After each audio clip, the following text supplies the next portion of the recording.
We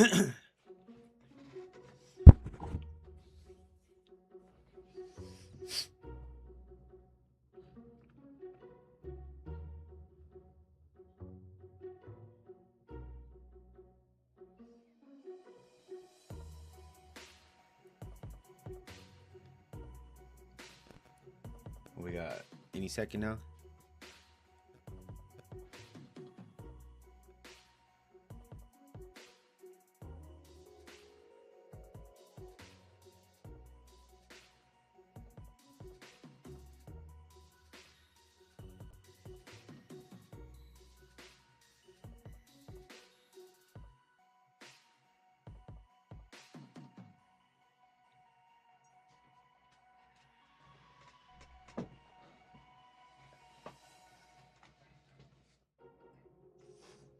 What do you want? What? What? What do you want? We in Denver with it tonight. Round 16. I also got the horse for Kentucky Derby on right here too on the other screen. I might win. Possibly win $600.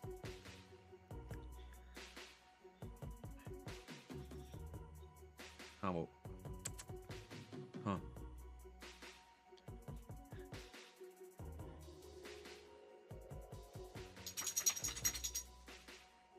Wait.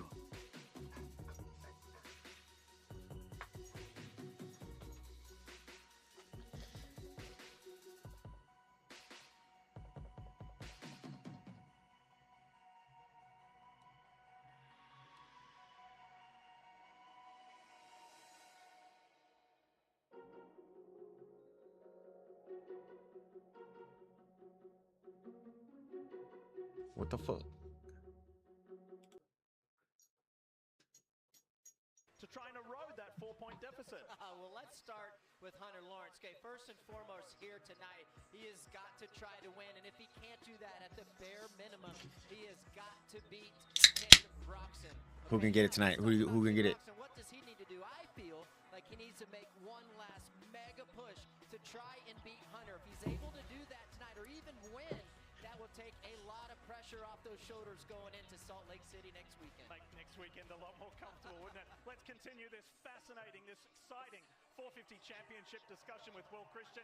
And Will, for both of these athletes, they're in somewhat uncharted territory. Absolutely. Neither of them have been in this situation in a Supercross season before. Hunter Lawrence, well, this is only his third year in the Premier, Class 24 being his rookie year. And last year he missed most of it to injury, just riding 4 out of the 17 rounds. For Ken Roczen, this is his 13th season. Loading the horses up. 9 of those he has held the red plate, but never passed about the I need further ado to win. 9 being the latest of that. Well, we got to catch up with both of the riders before riding got underway to get their thoughts on being in this position with just 2 to go. We've been on the offense for quite some time now, but with these 2 races to go, whether it's Hunter or me, like nothing changes on my side. You know, I don't even look at my backgrounds, whether they're red or white, and I'm just in a good spot. So it's a difficult task either way, but it's all the more important to keep that focus, get the track down, feel comfortable, and then really strike when it matters the most, which is the main event. I like it. I like my odds. In my mind, from the beginning, I think Kenny gonna get it tonight. To be going into the last round, needing to win it all. So that's where I've been at. Where my mindset is. It's a long season. I feel great on the bike, and I'm really looking forward. Oh, that horse freaking rolled over. West Division roars back into life. The championship has already been wrapped up by young superstar Hayden Deegan. But Ricky, the race for second is so close. 3 riders and just 6 points blanketing them. Yeah, look at that. And Ryder D's trying to get that second spot. Tonight. Why? Because, like you said, it's second in this championship, and you can think about the pride. Not only pride, but big bonus money on the line for these 3 racers right here. And finishing runner-up to Hayden Deegan is no easy feat as we welcome in Jason Thomas. JT, a lot of people have been asking, with the title already wrapped up, what's in it in these last 2 250 races for Deegan? Hey, I think there's a lot to play for here, Lee. Being the most winnings 250. He's locked up his second and back-to-back championship in this 250 West Division, but I think it now shifts to legacy and the record books. Now let's see what he has to play for here. Look at those wins. He is tied for 27 combined wins between Supercross and Motocross with who we think is going to be his biggest rival over the next several years at Jet Lawrence. I can't wait for this type of racing. With one of the best to ever do it, James Stewart at 49. So yes, the championships are locked up, but it's now about legacy. Now it's about the record books. And if you know anything about Hayden Deegan, that may be more important to him than anything else moving forward. So it's all to play for, in my opinion, here tonight in Denver. And based on his qualifying speed, he is not taking it easy on anyone, nor one of his Monster Energy Star Yamaha teammates. Here is the teenage Aussie, Caden Minier making his debut. Race in SMX Next. This is his pro debut. Yeah, and anytime we see a young guy come All right, who we got this one? We got Kitchen, Anstey, Volan, McAdoo. At McAdoo's back, Yoder, Minier, Rod Bell, Gage Linville, the dude whose name I couldn't figure out a few weeks ago. He's making his film writer for Triumph, making his debut. Of the SMX World Championship, the Salt Lake City finale. Sorry, my attention gonna be all over between this horse race and then this race, and then the live board. Just ride like I did at the practice track, I'll be fine. Here we go, heat 1, 250 West. Elevation, so the bike's gonna be a little slower. Oh, Yoder, Anstey, Voland, That's Yoder right there in the red gear. Kitchen 10th. And Max Yamaha, great job. He was able to hang up the inside with the 61 of Anstey. I like that inside line. Oh, dude, Anstey up front. Good start for the teammates, first and third on this opening lap. What's up, Joe? Hope all's well too, man. Everything good on this side. That's right. We got I got the race, and then I got $100 down on the Kentucky Derby. I might win $600, so it right now. It's been a while since these guys. Oh, Yoder makes a mistake. Anstey to the lead. I was just going to say it's been a while since they've been on the track. Probably a little bit different right now. The SMX Track 2 have done a great job prepping this. It's been very dry, putting water down and trying to create horrible as start for much Kitchen though. as possible. Minier in the 4th. So, Gage Linville and Cameron McAdoo. McAdoo making his return, and it's a big night too for Gage Linville. They went down on the opening lap. That's where they're right down the order. Here's Levi Kitchen. Not a great start from him either. No, good run through the whoops right here, but gets closed out. Eee, close that door on Kitchen. Masciangelo goes to the right.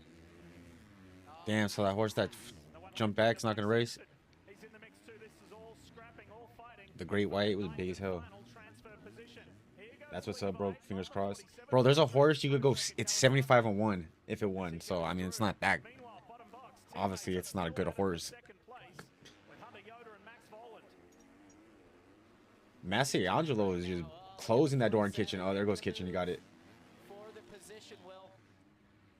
Yeah, the two Club MX riders there, Ricky, battling against each other. I got to speak Damn, that fast? to a bunch of the personnel earlier Where my horse at? and they were just talking about how happy they were with the engine package. They weren't doing anything really towards the end of I the forgot day. the freaking- Backs kind of relaxing. They're like, we're dialed in. They said the good thing Is that my horse? both of these riders are from California, so they're used to the hard pack conditions. We don't have to worry about them. They said we've tested the bike. We know we can get out of the gate, and we're happy with how it's. I think Deegan got it tonight too. The whole idea of altitude, the power loss there, it's going to be a theme for the whole night.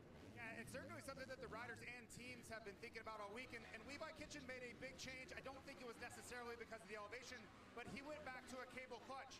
Now we've seen Eli Tomac go back to that in 2026. Cooper Webb as well. And I Oh my wonder God, that if horse we is would see a 38 and little 1. bit of uncertainty or maybe a miss on the first start for Levi Kitchen because of that change. So far, it looks exactly. I think that's my horse right there. First, second, third, fourth, fifth, sixth. Eight. Yeah, I think Deegan's gonna pass Jet tonight too. This QR code pop up on your screen. You can His see line choice in qualifying was just your chance to win top level. Insta 360 camera. It's fast, it's easy. There's the QR code. Scan it now. Enter the win and good luck. There you go, the 47. Levi Kitchen getting by Crockett Myers for another position. Still a few riders. Oh, dude, this horse is fucking moving up. Away, lap by lap, and great to see Max Anstey out here getting a good start, position himself well, like we talked about at the top of the show for that second position in the championship, and I just love Max and the experience that he has using that to his advantage. You would assume in a situation like No! this is a Fuck! guy that was a championship contender at the beginning of the series, and he's hung tough. He really has. You remember he had that appendix issue? That's right. He told me that it kind of felt like because of that he lost. Damn, his core I just strength. lost $100. That resulted in him having a back injury. So he's had to really work hard to get back to actually take a couple of weeks off to get back to what he felt, where he felt strong again, himself again. What was it, Commander? In this first heat. You know, who else Sorry, my attention's a... is the 18-year-old Caden Mania. Yeah, this is long awaited. Now remember, he did the SMX Next race. He was scheduled to do that early in the year, JT, at Houston, and he took a massive crash in qualifying practice, and that's what sidelined him to not make a debut earlier. Damn. And it's going to be interesting to follow his story tonight. Well, first woman trainer to win the Kentucky Derby. It was a last-second decision for him to make the jump up to this 250 West Division, so much so that they did not have a motorcycle for him to race as of Monday. They had to put all the parts, the entire frame, every ounce of that motorcycle on an airplane, get it shipped here, build it from parts for him to race because they simply were not prepared to add another motorcycle to the mix. So all Club MX boys doing solid still. racing tonight. I asked Caden yesterday, I said, how did this come about? He said, simple. I pleaded my case to team owner Bobby Reagan and said, I don't want to end this year with me not having a great result in SMX Next. I know I'm capable of doing well. And he just said, I pleaded my case. And Bobby said, okay, we'll give you a shot. Well, and you think about the lineup that has come Dude, through that my horse SMX got like Next third place from 8th, Star and then Yamaha fucking Monster Energy faded. Racing team. You talk about Manir, we're watching him right now. Landon Gordon, see how well he did at his first debut. And, you know, there's so many guys in that lineup, so they're fighting for a job here. 23-1 if you went for Golden Temple. So far, so good. In his first professional race, he's ahead of Levi Kitchen. Now, here is Triumph's Gage Linville. Yeah, he's filling in for Jalik Swoll. Jalik Swoll got injured just right before the season started, unfortunately. But man, Linville's doing a great job right now. If he can keep the pressure on, make up some time, he's made up a lot of ground in a short amount of time here. He can keep hitting his marks. He has a great shot to make it straight through. He got this opportunity to be in a fill-in rider. Sadly, he got hurt, and during press day, and got Yeah, I like this track too. It's a nice track. Making good progress here. Yeah, he doesn't need to push this too much. You can see how much ground that he's made up. He can just continue to hit his lines and execute everything just right. He should be able to make this pass. Putting the pressure on Preston Masiangelo for that 9th and final transfer position. Final lap. And Max Anstey is on his way home, the man who kicked off this season for 250 West Division with a main event win at Anaheim 1. He won the heat there and then went on to win the main. Watch the whoop section right here. Linville's been a bit quicker.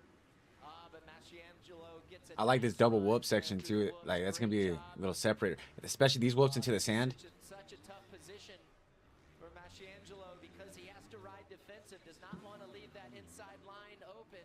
But when you do that, you end up compromising your corner speed. Here we go. Look at this. Gage Linville. Brady Oh! and just tagged Masiangelo's front wheel. No intent there. It was just accidental. That's right. Meanwhile, the checkered flag is out for Max Anstey. Well done. Just the one heat win this year. That was at A1. He gets his second. The Club MX boys come across the line. Hunter Yoder and Max Volan.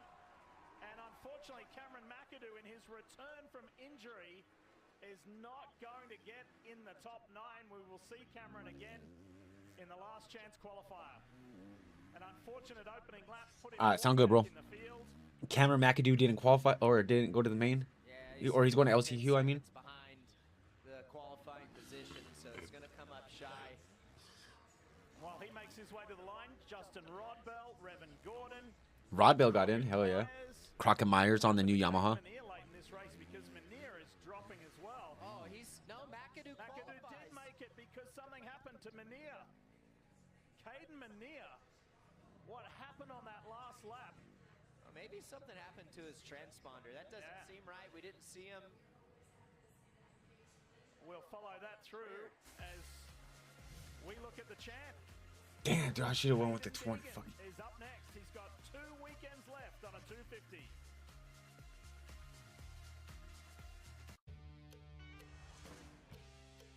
Y'all ready? Let's go.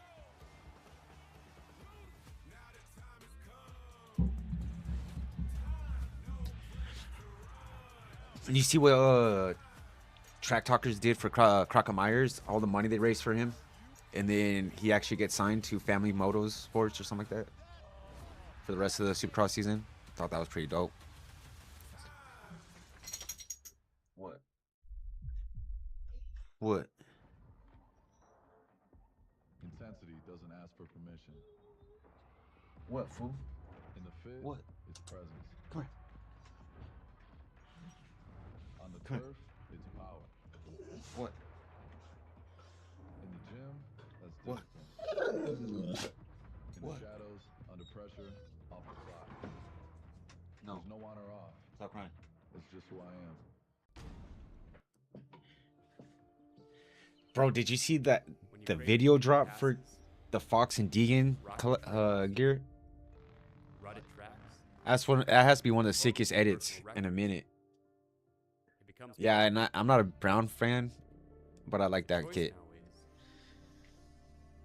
You become a one Deegan, Ryder D, Lex Turner, Varese, Mumford, Wageman, Thompson, Ross, Slosher, and B-Ray in this heat. Jumbo time's over, bro. Not until someone opens his door.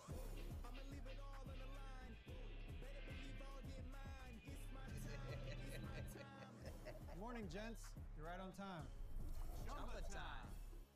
Moderate to severe eczema with that unbearable itch. When it's uncontrolled despite topical treatment, relieve itch fast with clearer skin that lasts. Nemluvio blocks the signaling from IL-31, a switch that triggers key symptoms of eczema. Do not take if allergic to Nemluvio. Serious reactions may occur, some severe. Tell your doctor about any medicines you take if you experience hives or plan to receive a live vaccine. The most common side effects are headache, joint pain, hives, and muscle aches. Ask about Nemluvio today. Damn, I can't believe I lost that money right now. Time is real. Sorry, I got stuck watching this right now. You're never too old to set a new goal or dream a new dream. I hate losing money. BMW certified pre-owned. At least he has a sidewalk right now, dude.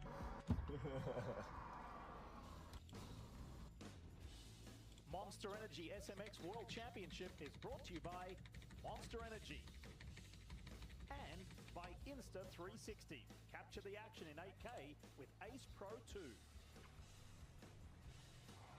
Here were the stars of the sport in the opening ceremony, the Bass Pro Shops opening ceremony. Malcolm Stewart coming out and all of the stars greeting the fans on this beautiful evening here in Colorado. We went to the break questioning what happened to young Caden Mania. Here's the answer. Watch this fight with the 47 of Levi Kitchen. This is on the final lap coming to the line. Yeah, and this will be for the 4th position. Levi's going to go run up the inside. He's going to jump to the outside, block Manier. Manier has nowhere to go, so he's going to go around the jump. Well, the transponder timing line is just on the up ramp, so it didn't pick up his transponder. He still will transfer, but lose the position. He'll get 5th place. Guessing. So, terrific result for Max Anstey. Let's hear from him. He's with JT. It sure was, Lee. And Max, welcome back. It's been a minute since we've seen you up here winning heat races and battling. Does this racetrack with 2 sets of whoops favor you and maybe give you a chance to get back up on the podium? Yeah, definitely. I'm liking the 2 sets of whoops. Bike's working great. The whole Monster Energy Star Yamaha team done a great job with the bike. It's my first time here at the altitude, and riding this bike is sure nice. But yeah, it was a little wet and slick out there in that one, so let's go and regroup and get ready for the main event. Great job. We'll see you in a little bit. Yeah, bro, the scrub he did in that video was insane. Oh, that scrub was... That was on James Stewart type shit. There we go. Well, this is going to be exciting right here, Diff. He's had an incredible season so far. And I think all the records and stuff that he is tying. When we saw that graphic that JT was talking about on the opening of the show against Stu, and of course Jeff Lawrence. It's just unbelievable. Well, as you've seen, You got people going crazy. a 450 in preparation for the upcoming Pro Motocross Championship. Comes back to the 250. Watching him at Media Day yesterday and today during qualifying. See, Deegan keeps the streak, the heat win streak alive too. Smaller bike, and he is just throwing it around like a toy.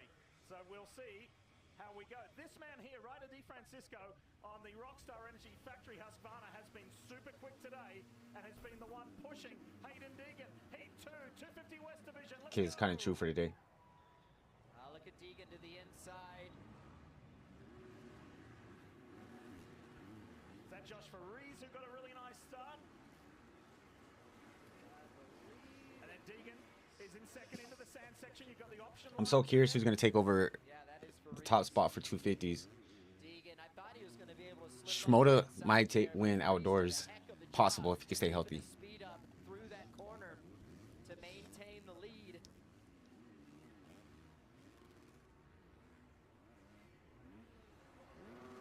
A lot of the riders doing the same combination all day long through that rhythm lane. I have a feeling he's going to do a lot better than people think outdoors. They think he's going to be good, but I think he's going to surprise a lot of people too. What did everybody say? Oh, he's not going to be able to throw the 450 around like a 250. He's throwing that 450 around like a motherfucker. He's not looking back or hasn't yet, and hitting all his marks, doing a fantastic job. Deegan goes for the inside as a slight contact. And look out, here comes Ryder D. Ryder D had a lot of speed earlier today in qualifying practice. The one almost drops it, buries the front end, keeps it upright, looks over his shoulder. Oh, look at now, he's checks up, going into the corner to guard the 34 of DeFrancisco to not make a move up the inside. Carson Mumford is in the mix as well. Great to see him back. He's been off, healing up. But yeah, I think he's going to surprise a lot of people outdoors too. Anyways, getting back to that. So how long can Josh Faries stay in the lead is the question to be answered. Enjoy it while you're there. Again, I love the composure, Diff. Yeah. I mean, he just racing in front of him, didn't back down from Deegan, trying to make the pass for the win. Oh, Hayden's going to get a good run here to the outside. But, man, Faries keeps the pressure on as well, has good speed through the whoops. Switches to the inside lane, through the sand. Crowd roars, Deegan in the lead. Be interesting to see if DeFrancisco can tag along with Hayden Deegan. Not let Hayden get too far away.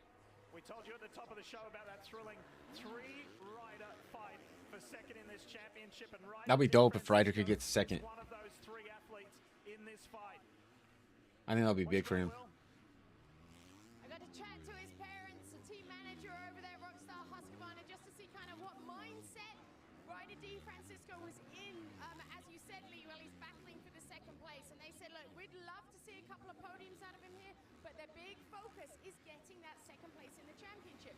Yes, there's money on the line for him, but there's also incentive. He said, you know, there's bragging rights. But at the same time, if he goes in to next season knowing that he was second to the guy, Hayden Deegan, that has now moved out, he said that's just a confidence builder. He goes in going, I could be the guy for the 2027 season. And that is worth the Yeah, money, but yes, but that's worth the confidence boost there as well. didn't he get second because people down races? Best guys to ever have raced at 250. So Ew, she killed a fucking horse case all sweaty. honestly, too, you think about the year that Ryder D has had. I think this is some 11th fucking place, man. results that he has put in this year. Lee, I truly believe this is what we kind of knew that he could do, and it's great to see him, you know, change up his program a little bit. He's got way more body strength. He's in fantastic shape, working hard off of the bike, and his results show for that. 2 podiums in the first 3 races for Ryder D. We go back up front, and Hayden Deegan has just under a 2-second advantage at the moment over Ryder DeFrancisco. Josh Faries hanging in there brilliantly.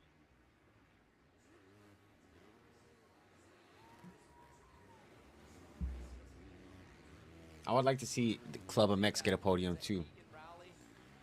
I want to see Ryder D get second place in the series, and Club MX guys, Voland or Yoder, get a podium. Beautiful day, but dry, and this dirt is very hard. They've done a fantastic job at making it a great racetrack.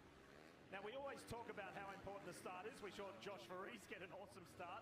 Well, now you can bet on the 450 main event whole shot winner. That's right, the prop market is live right now. Scan that flow code or visit nxtbets.com/playsmx to claim bonus and make your whole shot pick.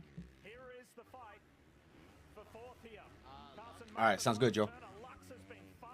Yeah, it's 60 seconds left. Deegan's on the head.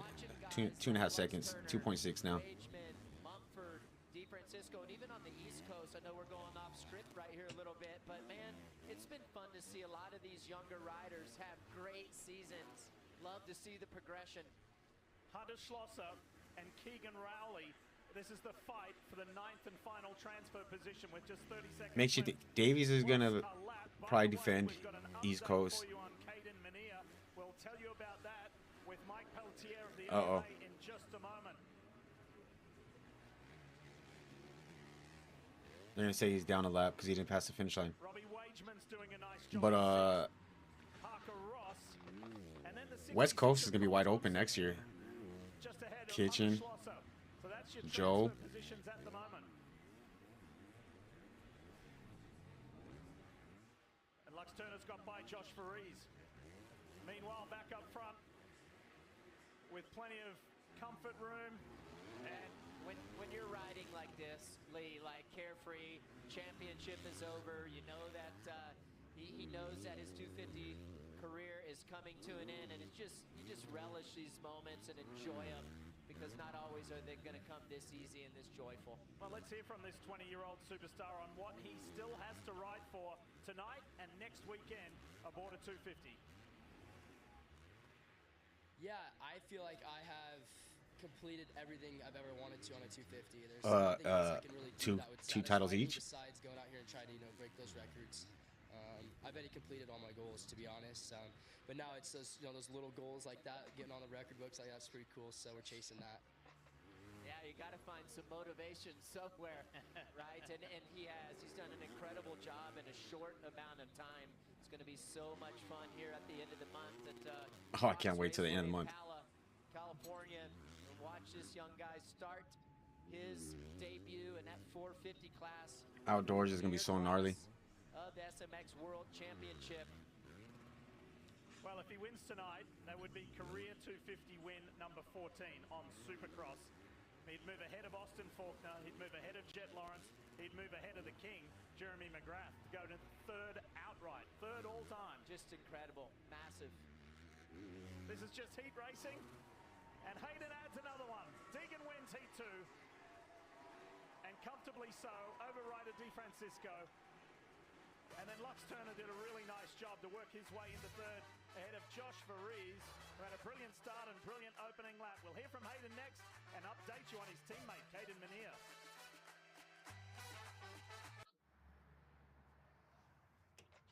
First again, what do you know? Chumba time extended a few more minutes. They're probably gonna say something stupid about Not Lanier. until someone opens this door.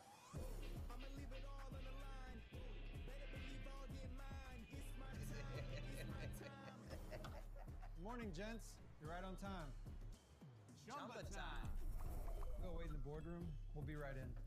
Let's chumba.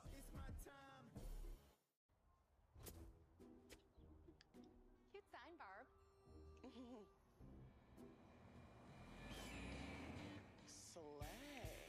Some Club MX rumors are Yoder is going to get his knee fixed after Supercross, and Simonson might start round 4 on the 4 fatty.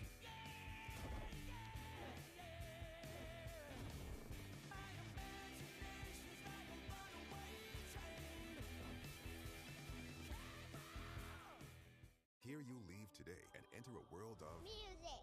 Dude, I'm fucking burnt right now.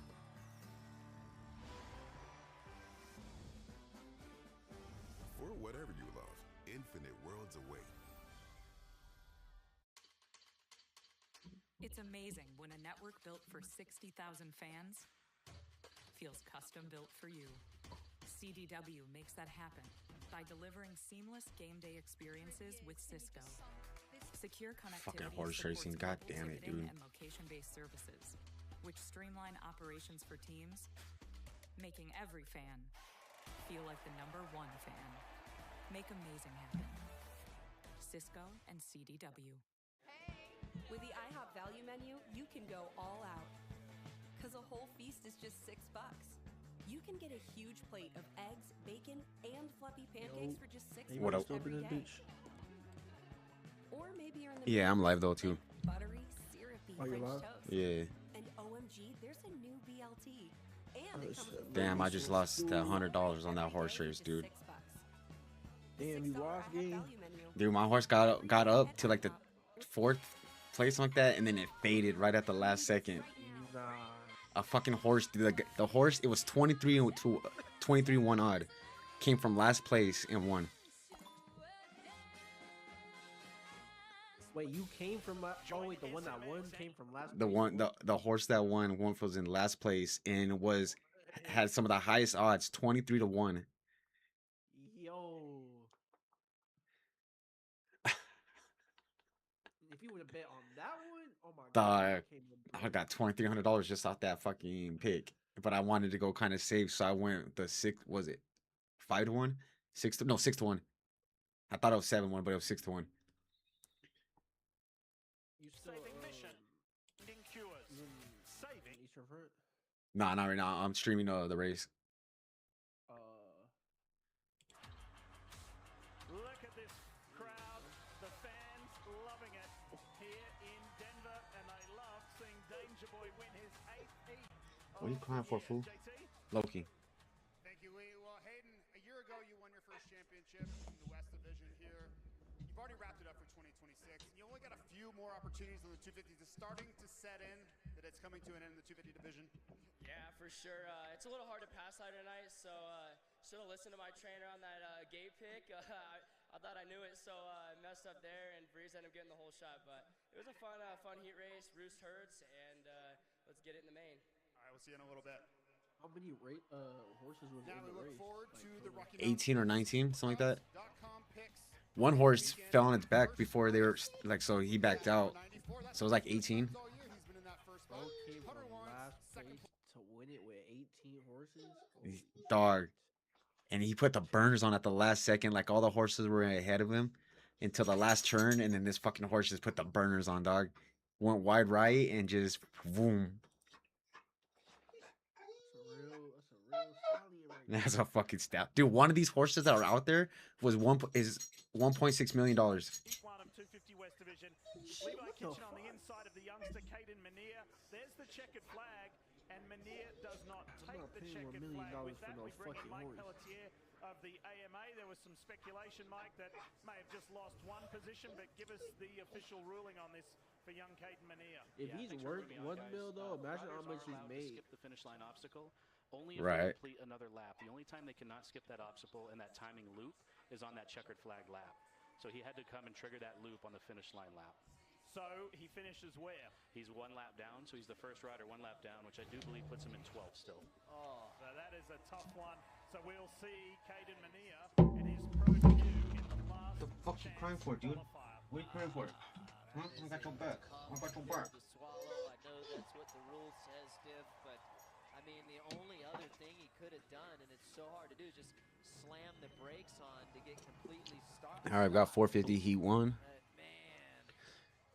Hunter, Hill, Tomac, Cooper, or J. Coop, Craig, Wilson, McElrath, Barsha, and Freeze. Savachi hurt his wrist today.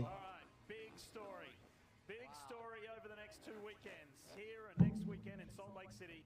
It's Ken Roxon versus Honda's Hunter Lawrence. The 96, who has had his fair share of this season in the lead of the championship, now finds himself 4 points in arrears of Roxon. He's been working hard on his starts. How does it work this time? He's up against the home state. Oh, shit. Eli Tomac, who tagged Dean Wilson almost watched that front end. Barsha up front. Christian Craig off to a good start as well. It wasn't a great start for Hunter Lawrence, but somehow he managed to get through that first corner into 3rd position. That was a great recovery. Nice start. start by Justin Christian Craig, Barsha, Hunter. incredible heat races, especially since he's come back. You go back to last week's exciting heat race. Christian Craig aboard the Quadlock Honda leads the way over the Red Bull Troy Lee design Ducati. And Justin, frankly, had fun on his return last weekend. Yeah, I mean, too, like with it being wet like that, you know, the speeds being slower, yes, it was physically challenging, but kind of probably took the pressure off a bit there. And I thought he did a fantastic job, all things considered. Great to see Christian Craig up here, getting a great start here early. Let's show you Lawrence's start. Pretty good, and then there's a ledge when they get about 10 feet out of the gate, and it looks like that disrupted his drive, Will. Oh shit, Tomac's out there. I didn't realize. 9th place. Honda HRC, this was in their mindset. The starts needed to be dialed at altitude this week, even to the point whereby after practice, press day got done yesterday on track. Once they'd actually seen the bike on track, they took it up to Thunder Valley, where we race as part of the outdoor series there, because they specifically wanted to do starts. They came away telling me that they were really happy with the setup. They basically had 2 bikes, and they were comparing last year's components to adjust for altitude to this year's, and they came away saying that they were happy. So Ricky, I don't know in your opinion if this was just Hunter, or if they perhaps have a little bit more work to do to get that bike dialed in. Yeah, Will, in my opinion, it's just the team and the details. Look at the pass by Justin Barsha. Barsha. Fantastic run through the whoops. Positions himself on the inside, goes to that inside lane, split lane in the sand, and makes the move. Remember, you heard Hayden Deegan on his podium speech how hard it is to pass on this racetrack. Meanwhile, a little further back, Eli Tomac working on fellow KTM rider Justin Hill. Justin's been having an extraordinary run the last 3 race weekends, and Eli's on his way back from injury. Remember that really heavy... Yo, what's up, Buckton? How's it going, homie? He's had time on the sideline, and how could he miss? How could he miss racing at home? You couldn't. I got to talk to him during the week, just sent him a nice text, and he said he was cranked up to get back here to Denver, start racing. Oh, nice pass by... Hold on. Nope, he isn't able to do it. I thought that Hunter Lawrence was going to make the move, but he lights that rear end up, that rear tire up. NBA Janku. Still working on Christian. Let's see if he cuts back underneath. Oh, he goes off track. Whoa, and on the inside, scooping through on the inside. Mr. fucking jump some whoops. God, that was actually a fast line jumping through them. Bottom box, you're still looking at Eli Tomac working on Justin Hill. Let's hear All good, man. Hope you're well. Yeah, I'm solid, man. Everything good over here. Minus losing $100 to the horses right now. To be here, so I'm not just gonna. I don't want to totally ride off Supercross and give up on it. Like I want to perform at these last 2 races, and of course I feel like I have an advantage at these races, being up at altitude. Ooh. Elevation. Is that a red flag? Elevation, I should say. Oh. So yeah, of course, Denver, Salt Lake. I love these 2 final rounds, and I feel like I just Red flag. I don't want to. How much more time was left? My I didn't see. season on a crash like I had in Cleveland. This race has been red flagged with just over 2 minutes left, plus a lap. We believe it's Lane Shaw who is down in the whoops on the way to the sand section and needs some extra medical attention from the Alpine Stars medical unit. Yeah, good to hear from Eli there. Look, he says he might... You could read there, he's paraphrasing. I'm not great, but I'm good enough to be here. I don't want to miss out on this home race experience. And I don't want to give up on the Supercross portion of the Who do you think's going to win it tonight, man? Hunter or Kenny? Or are we going to get Sexton to mix some shit up? Get up in there. As well. I'll tell you what, this is huge on Hunter Lawrence's side if this race is concluded, because we're past halfway now. I believe it could be close to official. That is going to really hurt his start position, assuming Kenny comes out and has a good heat race. We talked about the, dotting the I's, crossing the T's, and every little bit counts at this stage. This is going to be a big blow. How about this guy? Justin Barsha. Really curious who's going to be on Ducati next year. They've had some solid results so far. And we all know they got more data for outdoors because of Europe, so I think the bike will be better this summer. Pretty quick debrief with their respective mechanics. Justin Cooper made that really nice move on the inside of Hunter Lawrence. There you go. Quick reminder of the red flag restart rule. Race is stopped after the lead completes 3 laps, but prior to 1 minute remaining on track, there was 2 minutes 18 seconds on the clock. The race will be restarted as soon as possible, as Ricky mentioned, from a staggered standing We're staggered. start in the starting area. Yeah, so if you saw last week, remember we had a staggered start, I believe it was last week, and it's where they line up on the starting start straight in single file. There'll be a white chalk line across the start straight where they will line up, and the race will begin through there. Remember, you cannot pass through that line. There's a man right there locked in. Championship leader Ken Roczen, 4 points to the good with 2 races left. So you can feel the tension when you're down there. You know, we go watching qualifying practice. There you go. There's the points. This is what I'm interested in seeing, if that comes into effect come next week. Could you imagine it being tied? They'd be tied in wins if Hunter was able to get another win. They'd be tied in wins, tied in podiums. I'm starting to think this is Kenny's year, even though Hunter was my championship pick. Can I let the viewers in on a little secret? Some 20 years after you retired, you still get nerves up here before the main event gate drops. Imagine how they feel.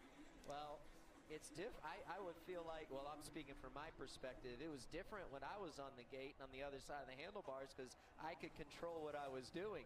I get anxious for these guys before the gate drops because I don't know what's going to happen, and I have zero control of it, and I just want everybody first and foremost to be okay. But All right, stagger. They're getting staggered now. It's Barsha, Craig, Lawrence, Coop, McElrath, and Hill. So you talk about situations, and like what does Hunter need to do? What does Ken need to do? And these are one of them circumstances, Diff, that when you're talking with your race strategists and coaches and situations, you run through situations. Now, the first and foremost job that I think Hunter needs to focus on is, like I already told you guys, getting those positions back that he lost from Christian Craig and Hunter, Justin Cooper. They didn't give him the position. So he needs to get back by the 28 there at minimum. Every little detail counts, so get past him and help your starting position for that main event. It's going to be tough, though. Just a quick reminder while we talk about the race for this first Premier Class Championship for both these guys. They are champions in their own right. For Roczen, a 2-time 450 Pro Motocross champ. And you've got to wind back the clock some 13 years where he won the 250 West Division title. For Hunter, it's more recent. Of course, difference in age and when Hunter came to the United States. So 2 250 titles, 1 in Supercross East Division and 1 in Pro Motocross. But this is big. This is the top of the tree for this sport in the premier form of off-road motorcycle racing in the world. I mean, you think of the contrast in both riders. You got one guy that's been in it for 13 years. Another guy hasn't even gotten a 450 championship. Oh, nice. Glad to see him up walking. Wow. Those whoops are so hard. They are like absolutely. All right, getting ready to stagger. The face of those whoops. You can see they're almost like white looking and shiny. That is a representation of it is like concrete out there. And if we've been remiss to say it, we say thanks to the Alpine Stars medical unit and medical team doing it for all of their great work taking care of the athletes. So we've got a little bit of time. Let's utilize that time to hear from this man here, Hunter Lawrence, about what it's like racing here at altitude. Well, there's less oxygen for the athlete. It's a very physical sport, so less oxygen for us makes it more difficult on the athlete. Also affects the bike a little bit. Less oxygen for the bike. A little slower. The bike's going to feel a little more restricted. That's pretty much the two main things. Your normal wrist muscle memory feel you have in rhythm sections, you kind of have to recalibrate the body to the bike a little bit, because everything's not the same second gear, quarter throttle, up, whatever it may be, you know. So that's a little Makes different, sense. but it's good, man. It's interesting. I like it. I always have fun at altitude, and I like it. I feel like I do really well, and it doesn't really affect me physically. So I look forward to the altitude. So there's been a train of discussion and thought that maybe this man has an advantage being aboard the factory HRC Honda versus a non-factory effort on Roxon's side of it. What are your thoughts? Well, we talked to Chad Reed earlier today, and he was talking about how in the past he felt like the Hondas, from his experience, had a big power advantage in elevation in particular. So I think that the motorcycles that are the ones that create the most horsepower obviously are going to have a huge advantage. And I think when you have that horsepower advantage, also you have to work less Come hard on, man. We need this shit to start. compared to some of your competitors as well. Great point. Let's give a shout out to Christian Craig. Yeah. To see him running up this high in a heat, it's his best heat performance so far of the year. Let's see if he can finish there ahead of Hunter Lawrence. Or if All right, 30-second board up. Justin Barsha over the closing couple of minutes plus a lap. Here we go. Get ready.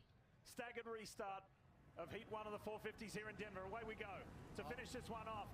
And watch Lawrence in third. He's got to get about it fast. He's perfect position right here. Got to get a good drive through the whoops. Christian Craig is always good, but he does, especially halfway through. Pounces, capitalizes. Now he's got to get to work on Justin Barsha. 2-minute sprint right here, all out. You do not want to Come on, give Barsha. any advantage to Ken Roczen. You want to have that first gate position.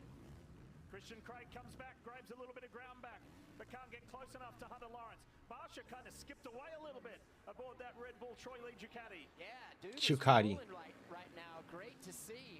Looks very comfortable on the racetrack on his machine. And one thing about, we talked about the elevation. Clearly that Ducati is putting out some horsepower. And he just said, look, we are still working and fine-tuning on this bike. It's year one, remember. We got a long way to go, but the bike's beautiful. It's got a lot of positives to it, and we're seeing that right here in Heat 1 Definitely of are. the 450s. Eli Tomac still working on Justin. Where is Hill. Tomac? 7th? A little further back, Shane McElrath in the top 5. Man, you got to give it up to the 51 right here.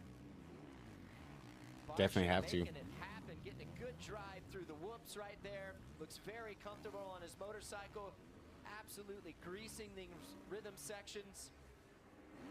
He finished second in his first race back last week, in the heat race, I should say. Think about this, okay? He got hurt at the first round, comes back last week, has a great heat race. Definitely and now did. He's out here absolutely holding great position over Hunter Lawrence, who is battling for this championship. That's pretty incredible. Very hard to do this stage in the championship. Good scrap for the final transfer position between Kate Clayson and Kyle Chisholm. Here we go. We mentioned this just a moment ago. Justin Hill's had 2 top 5s in the last 3 races. He's been on fire. He was crushing it in time qualifying practice. I love how this sand section is developing. Multi-groove. Some guys electing to go to the outside. Some guys electing to go to that far inside and fading out as well. Hunter gaining a bit of ground. Next time by, they're going to get the 1 lap, and he's ever so slightly reeling in the 51. He's going to have to be right on him to make a move. To your point, RC, this has worked out a lot better than what it was looking like for Hunter Lawrence, because he was in 4th. Now he's in 2nd, fighting for the win. It's going to have a big impact on his gate choice for the main event. It's going to be I was going to get him. See if he tucks up to the inside. Tries to move side by side with Barsha. He's got to stick with it and get a good drive. Barsha's going to give him a little room. Classy move right there. He doesn't fight hard. And this is, I can't emphasize enough how important of a pass that was, getting by Christian Craig and getting by Justin Barsha, but a heck of a battle from the 51 again. Yeah, Looks like good he race just from kinda Barsha. Found his groove. Looks like he's has a little more aggressiveness in his style right now. Looking at the sun right here, that sun's putting off a pretty gnarly glare on certain parts of the track right here as the sun's starting to go down on the west. All right, you dubbed it a must-win scenario for Hunter Lawrence. Not even win, just he needs to finish in front of Roczen. In 5 races, got to go back to Detroit possibly can to put himself in 51.2 fast time is his fastest lap. remaining in this Monster Energy AMA Supercross Championship.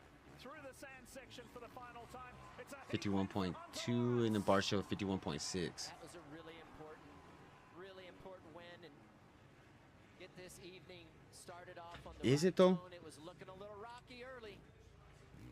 Justin Cooper getting up into the top 3 position there. Barsha again, great ride from him on that Red Bull Troy Lee Designs Ducati. and 3 quad lock Hondas making it straight through to the main event along with Kate Clayson. Good job for quad lock. Lawrence will hear from the heat winner when we come back.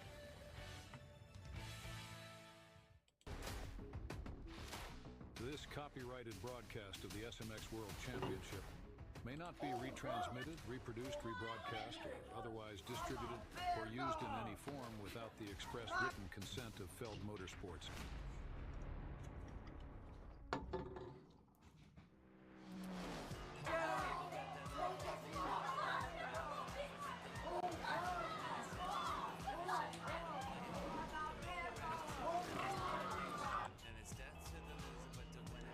Good job, little kid.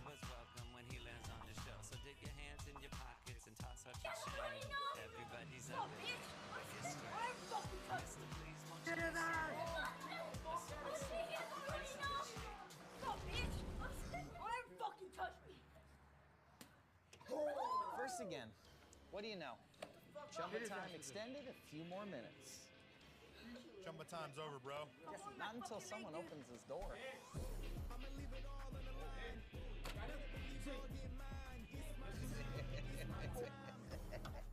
That's how you stop a bully. Jumbo time. Go wait in the boardroom. We'll be right in. Let's Jumbo. Here you leave today and enter a world of Music.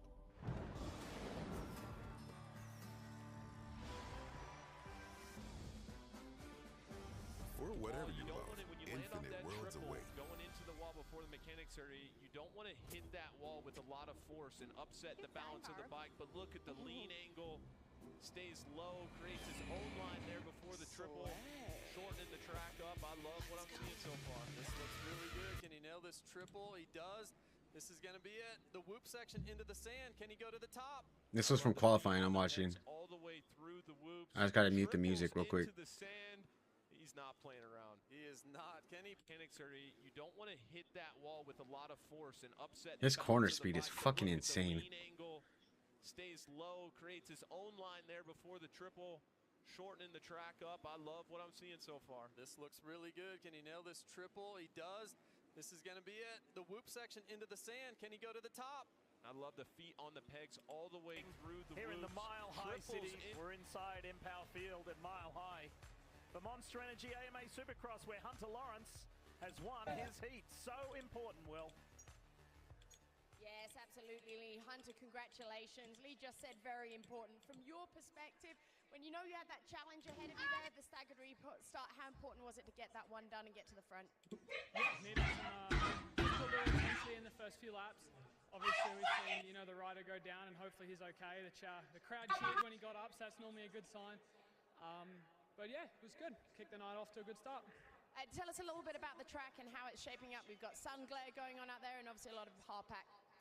Yeah, it's very hard pack. It's good. I think it's typical Denver. We got a little sand section, great crowd, great weather. I want to see Roxon take Hunter's front tire out. Thanks so much.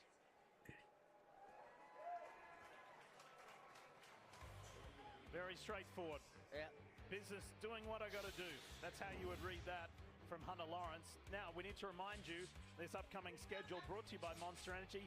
There's just one left. One round left is the Supercross portion of the SMX World Championship.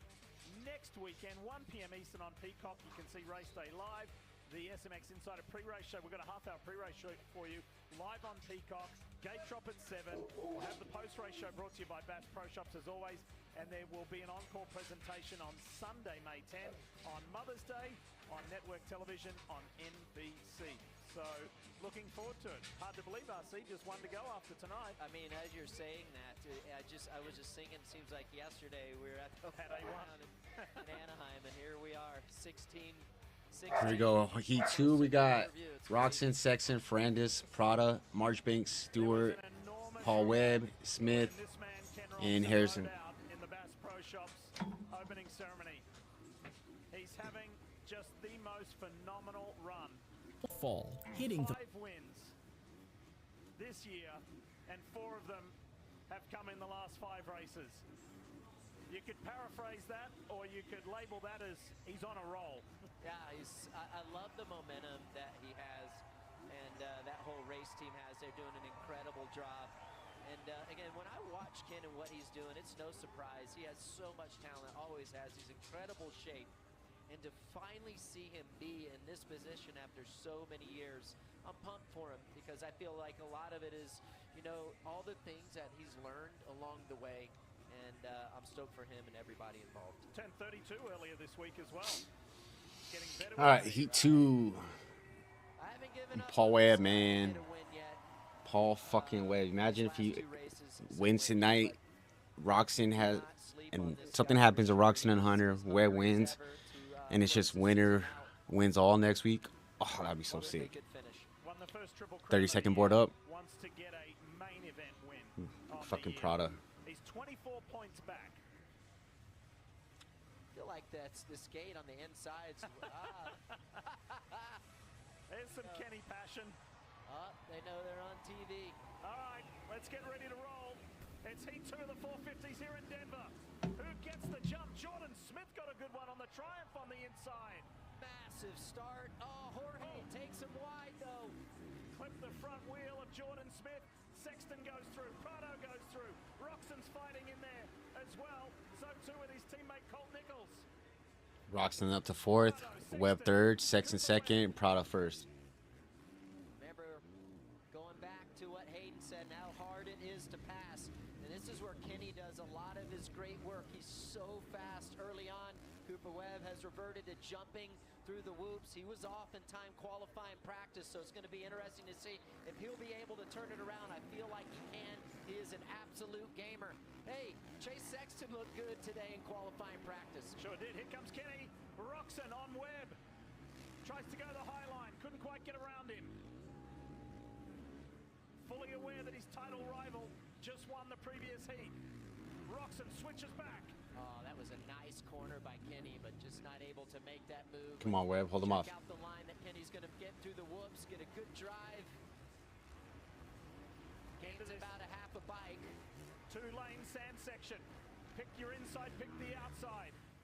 Ooh, I like how Cooper made that inside line after the sand section work right there. Not a lot of guys doing that. See the difference in jumping and blitzing. Probably about a half a bike length gap that Kenny was able to close up on, but this is the areas where it's so hard to pass right now. A lot of the guys taking the same line. Damn, they're all right there. Prada, Sexton, Webb, Roxon. They're all under a second from each other. Well, now there's a little separation, 1.1, 1.4. Yeah, I mean, he's just moving around. This could be a good opportunity for Ken to learn also. Just if he doesn't get a great start in that main event, he'll know where he can make some potential moves if needed. Through the whoops. Gained a little bit of time, just a little. Oh, mistake from Webb. Cooper Webb gets held up in the sand. Roxon grabs 3rd. Yeah, looks like he got a little too, that front end a little too heavy in the sand right there. Pushed his front end. Interesting line through the whoops for Paul Webb. Messes up the jumping through the whoops, loses a ton of time. Now Ken's going to set his sights on the 4, and I like what I've seen from the number 4 today. His fastest qualifier in the first qualifying session. Out in front, the Red Bull KTM of Jorge Prado. Let's talk more about the Spaniard with Will Christian. Lee, Ricky, I think Jorge Prado right here is benefiting from his teammate Eli Tomac and his setup on his bike at altitude. What you have to remember is Eli Tomac is from Cortez, Colorado. Prado's going to be a beast, but what if he has a better indoor season than outdoor season? It's a possibility. So his base setting is the same as it is. His mindset's what I just. He gonna be a problem though. But he quit. He has that quitting mentality, kind of. Well, from what I've seen, Look at these two on the I think that's gonna hold him back. here. Hey, Ricky, I was just thinking about, you know, we spent so much time wondering, okay, is it going to go 1-2 Hunter and Kenny or 2-1? But we haven't, I don't think, talked enough about the spoilers. Who could get in there and change the points math equation for these next two rounds? Well, Chase Sexton, I think, should be in the conversation. If you look at this race, Denver, and Somebody was next down. weekend in Salt Lake, he has won both of those rounds 2 out of the last 3 years. That's a pretty big stat, and it showed up earlier in qualifying. It's the first time he's been bouncing off the top of the board. He was first in the first qualifying session, and right now he's been able to ride away for both Cooper Webb and Ken Roczen in this heat race. So it could be very interesting if the math changes simply because Chase Sexton's back in the story. Oh, easily, JT. I mean, listen, you've raced He could be. with us, all of us, and Say Sexton and Webb place, even Tomac between Roczen and Hunter tonight. Why? Because of the talent that he has, and two, all the reasons that you just mentioned as well. So absolutely, could they be spoilers? Of course they could, but not necessarily a spoiler. Mistake by Chase. You know, one of those riders could use them as to their advantage. Got close on Prado too. And that's what I talked about Cooper Webb as well. Maybe Justin Cooper. Jorge Prado, for example. I mean, I'm not ruling any of these guys out. Bottom box, you saw a great scrap between Triumph's Jordan Smith and the Rockstar Energy Factory Husqvarna and Malcolm Stewart. But prior to that, you saw a really slick move from Dylan Ferrandis to get by Smith. Now here comes Malcolm again through the whoops. This is the fight for 6th place. Sorry if I look like a weirdo doing that. Marchbank and Colt Nichols has the 9th and final transfer position over Mitchell Harrison. Yeah, the 20th. George Smith doing a great job. This is one of his best runs. Oh, there goes Mookie. In a while. Oh, Mookie. Down goes Malcolm Stewart. Oh, that's weird. It's an interesting area where he crashed, but he gets back Slid up on out. the bike quickly. Hopefully he's all right. Looks like Kenny kind of hasn't made up much time. He's got 2 laps to go. This is a very difficult track. I mean, you know, Star dependent. The elevation, the lack of horsepower takes a toll on your body. The dirt is different in certain areas. Like there's some grip, then it's hard packed, it's choppy in areas as well. And it's Oh, really 0.8 now. hard to get a bike that's completely balanced in Oh, all 1.1 areas. now. Multiple conditions and contrasting conditions like here at this racetrack. Looks like he's lost a little bit of 1.2. his intensity. Maybe he's just going to settle for this 3rd position. Doesn't look like he's over. Don't settle, Ketty. So Malcolm Stewart, bottom box. Tonight's gonna, in my eyes, tonight's gonna make it or break it for Kenny. The top 9. So now he's going to have to try and do something special to catch Mitchell Harrison over this closing lap. Good heat for a Prado. Wrong with his bike? Like, I don't know, maybe he damaged something when he fell. Oh, looks like his front end. See, his front end's locking up. Yeah. His front wheel's locking up. Did you see that in the air? That is super scary when that's up. You see it right there. Watch the front end. Oh, See how it Malcolm's stops bike. spinning?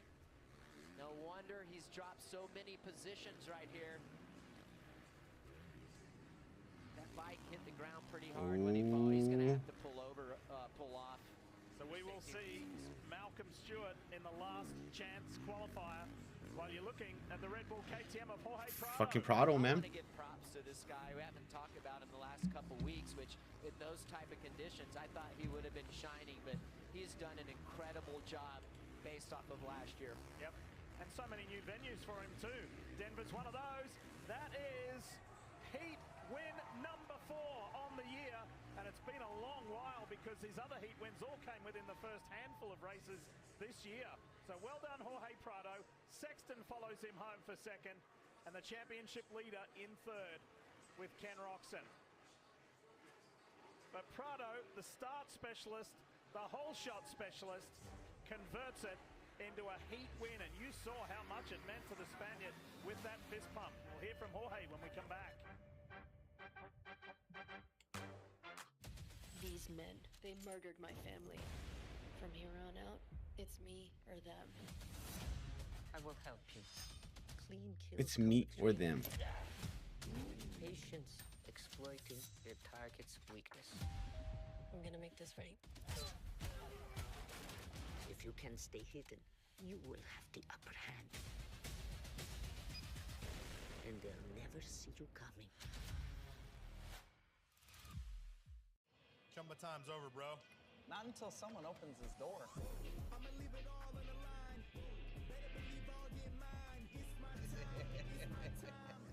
Morning, gents. You're right on time. Chumba time.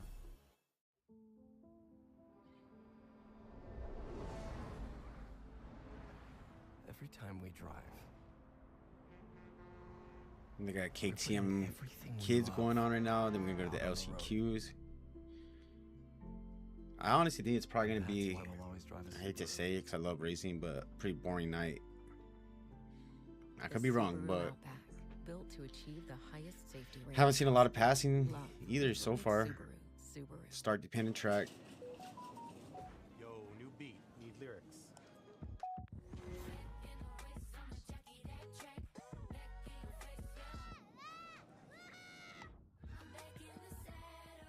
I'm kind of feeling this. This is the one. What about adding an addition? We need to check the zoning. Plans? I added a contingency. Upgrade needed? What the fuck? Property line ends here. Clemson's back on. Let's sign.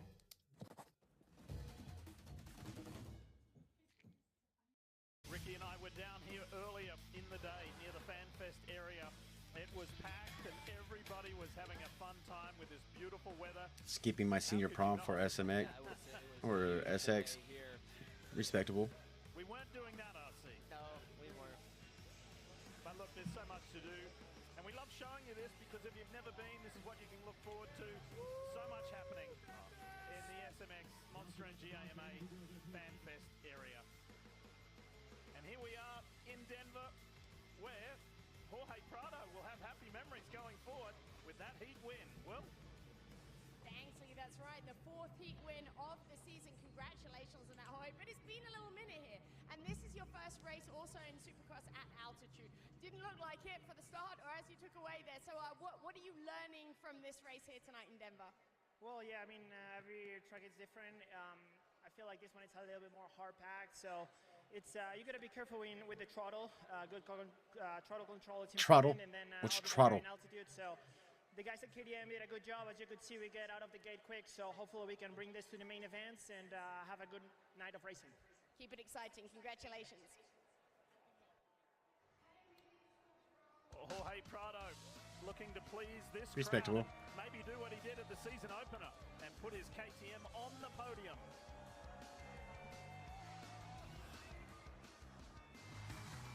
Still to come from the Mile High City, Ken Roxon, Hunter Lawrence and Cooper Webb line up the 450 main event. Who's going to leave here with the red plate and the championship? I don't know, man. It's gonna be interesting. Cooper's not out of this championship. Who will get the edge with a win in round 16? Anything can happen. Webb giving it everything. Roxon in full defense mode. Kenny, a mistake by Roxon. And Lawrence was out of bounds. Now Roxon comes back. Use of 8. That swordfish won me the tournament. I once had an 8-leg parlay. 8-leg parlay. If you will. Came down to a game in Detroit. And I heard the team's plane got in super late the night before. So I figured I'd use my Bet365 sign-up bonus to hammer the under. Did you win? Well, let's just say the next round of omelets. Oh yeah, Tomac is testing out a new tire for Dunlap tonight. Bet $10, get $200 Supposed to be LinkedIn is pretty almost, great it's for like a discussing the softer, latest ideas. wider We scoop, cannot stop softer the where from it sticks to the discussing grade for the latest start, but it does the scoop, and I guess they like to run it backwards too, the tires. So We can help you explore new roles. We cannot help if the patients still don't know the row closest in the back. Yikes. And while we can't stop what's growing in the office fridge, LinkedIn can help you grow in your career. LinkedIn is the network that works for you. At Ace, we know whether you grill with charcoal, gas, pellet, or griddle. We've got the perfect grill for you. Because only your local Ace has all the best brands in one place, like Weber, Big Green Egg, Traeger, and Blackstone. With free assembly and delivery of your new grill, along with all the sauces, rubs, and grilling extras, you'll have everything you need for your perfect barbecue. That sounds pretty perfect.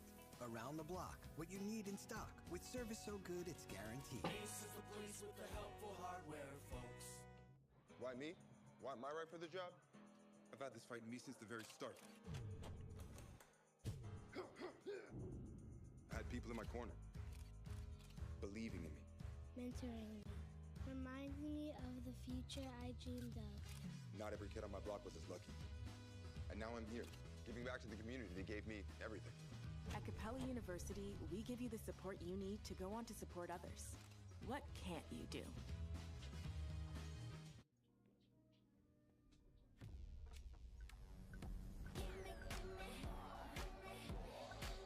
Mute that, because that's going to be copyright.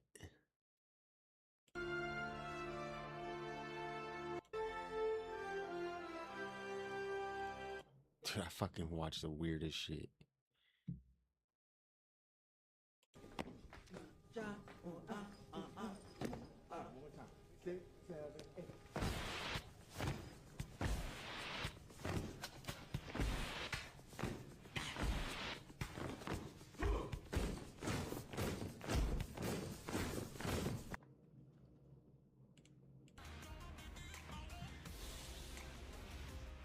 And that WMX racing footage taken from Thunder Valley, where you will see the women race again this year. That's only about 10 miles from where we are here. By the way, the 2026 WMX Championship powered by Synchrony kicks off at Hangtown in California on June the 6th.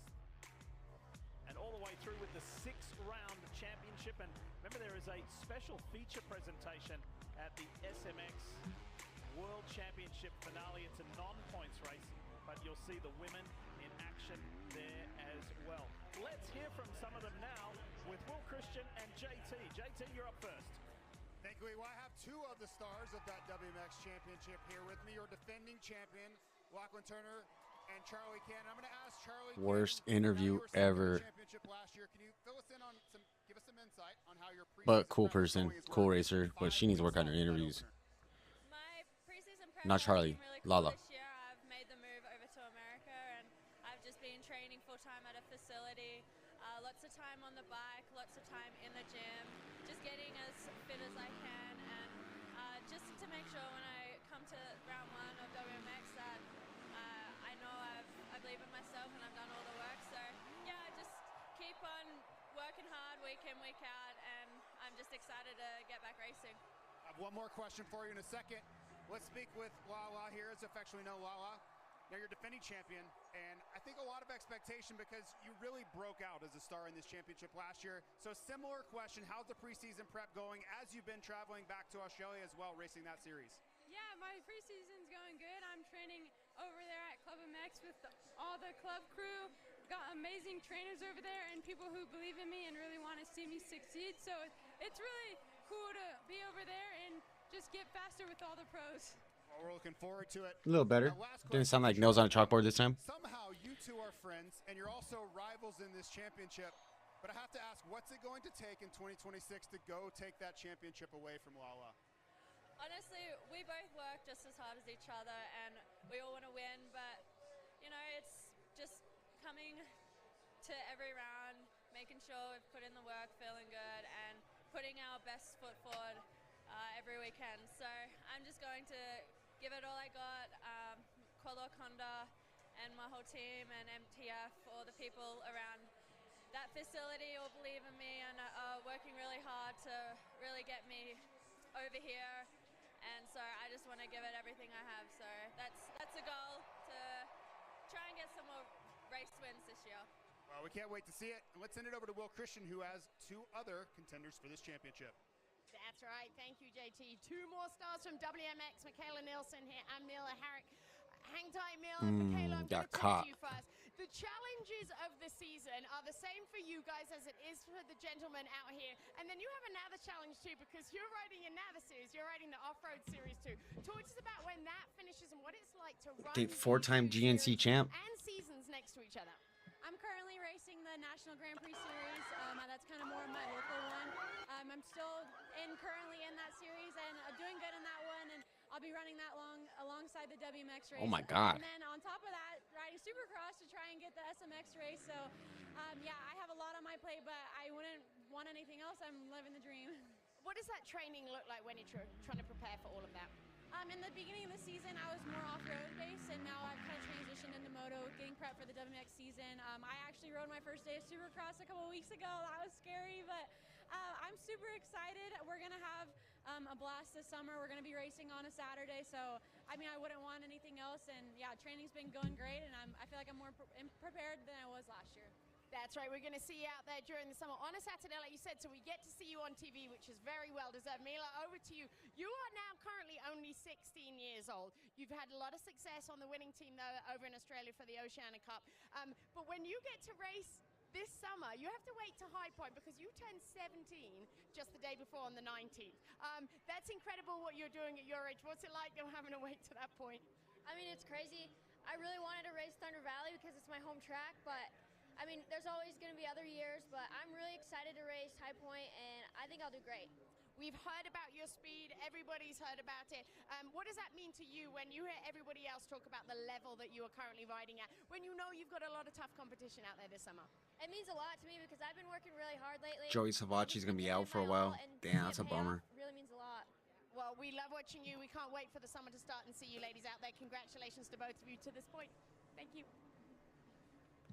And the wait for them to compete is getting shorter and shorter. I think they're racing all outdoors too. Now, Bar-X Yamaha racer Parker Ross is sitting 9th in points in his respective championship, which is the 250 West Division. But while he's busy chasing his dreams, he took time to support his girlfriend, WMX contender Michaela Nielsen, as she chased a championship of her own in off-road.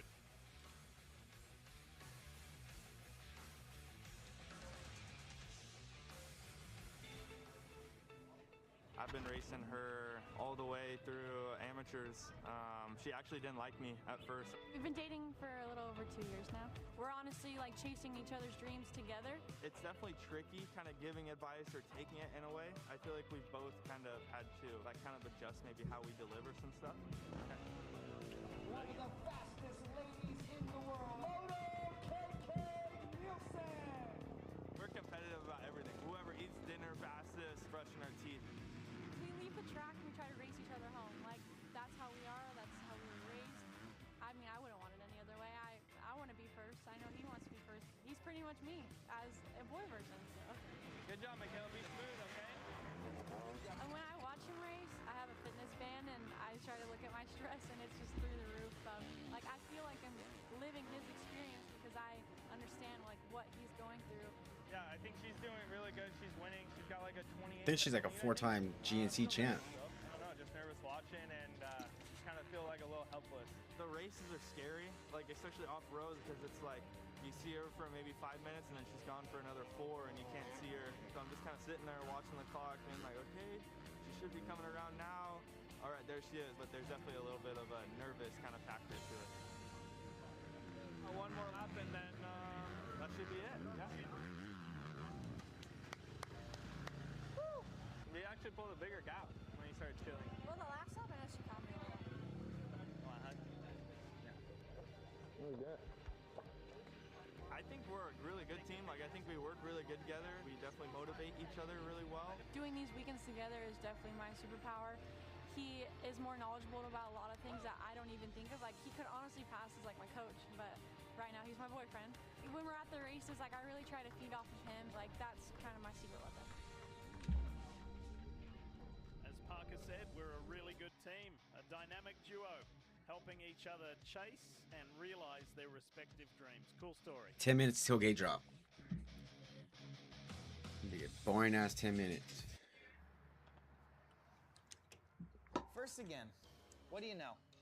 Chumba time extended a few more minutes. Chumba time's over, bro. Not until someone opens this door. I'ma leave it all on the line. Better believe I'll get mine. It's my time. It's my time. Morning, gents. You're right on time. Chumba time. Go wait in the boardroom. We'll be right in. Let's chumba. It's my time. Okay, now that you've bundled your boat and RV with your home and auto, you're ready to hit the open road. Ooh, or set sail on your next adventure. Tomato, tomato. And because you save time and money, you could just go where the road takes you. Ooh, nothing but smooth sailing. Don't throw out the baby with the bathwater. Okay, looks like we're in ship shape. Yarr, shiver me timbers. That's an impression of a pirate. Boat. On the field, I was in control. I spent my career reading defenses, anticipating the next move. Sup, Last dude? year, I came face to face with the reality I never expected. Keen Pill, dude. Those motherfuckers were funny as fuck. My journey led me to meet 4 incredible people from different walks of life, all connected by one thing: a heart attack. Here are stories in the making of a heart attack. Watch the documentary on attackheartdisease.com. Everybody listen to me. In our family, there's only one person in charge.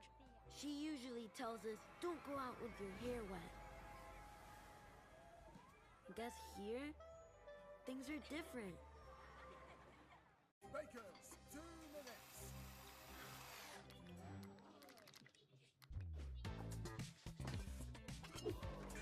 Power when you need it most. Energizer Max is up to 100% longer lasting. After part. Monster Energy SMX World Championship is brought to you by Monster Energy.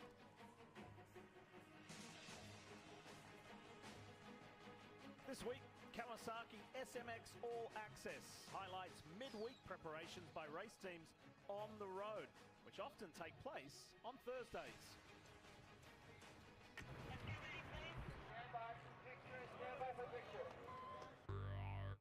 Rawr. Thursdays are, they're pretty fun time during the week. Just us mechanics, not very many people here. That's the boring time of the. Sometimes when I'm feeling pretty hot, I just wet my feet off, I can't do the wet feet route. Like, it's not me. I'm gonna get him to transfer over. By the end of the season, he'll have some shots. Wednesday night, Derek and Jason get here every week. Thursday, wake up, set wash bays up, and go grocery shopping. Prep the riders chicken, pasta, rice. I probably feed anywhere from 10 to 15 people a weekend. Over the weeks, you kind of learn each and every person what they like. Yep, Derek's yogurt, Jason's Uncrustables, and his pickles. Derek, dude, downpoured on us, and all the groceries got wet. I can promise you that there's no other truck in this paddock that has blueberry goat cheese in the fridge. Yeah. Got the riders' fruit, espresso pods. That's a big deal here. Olives with jalapenos in the middle of them. Like, some of this stuff I didn't even know existed. Jalapenos, huh? This is jam. Little storm came through, and we had to kind of stop and move stuff around so it don't get too wet. Kind of, do a little hiccup in the day, but we'll turn it around. It's gonna be wet, so we'll put more foam in, see if we need to do solid rotors and stuff like that. From tear down, clean, inspect, reassemble, I'd say between 12 and 14 hours is a typical day. Mechanics are the real MVPs of the sport. You should rev that one up, dude. That map and that setup, dude. I don't know what that shroud is. They got like a black. It's the green shroud, and it's like a black. Long hours, lots of hard work. I don't know what the fuck. Heroes of the sport. So, first pro weekend for Caden Menier, and he's had to go the long way. After that rather inauspicious start, he's been forced to go to the LCQ, but little smile there, doesn't seem too perturbed. We got some water. He didn't cross the finish line, and therefore was forced to go to the LCQ.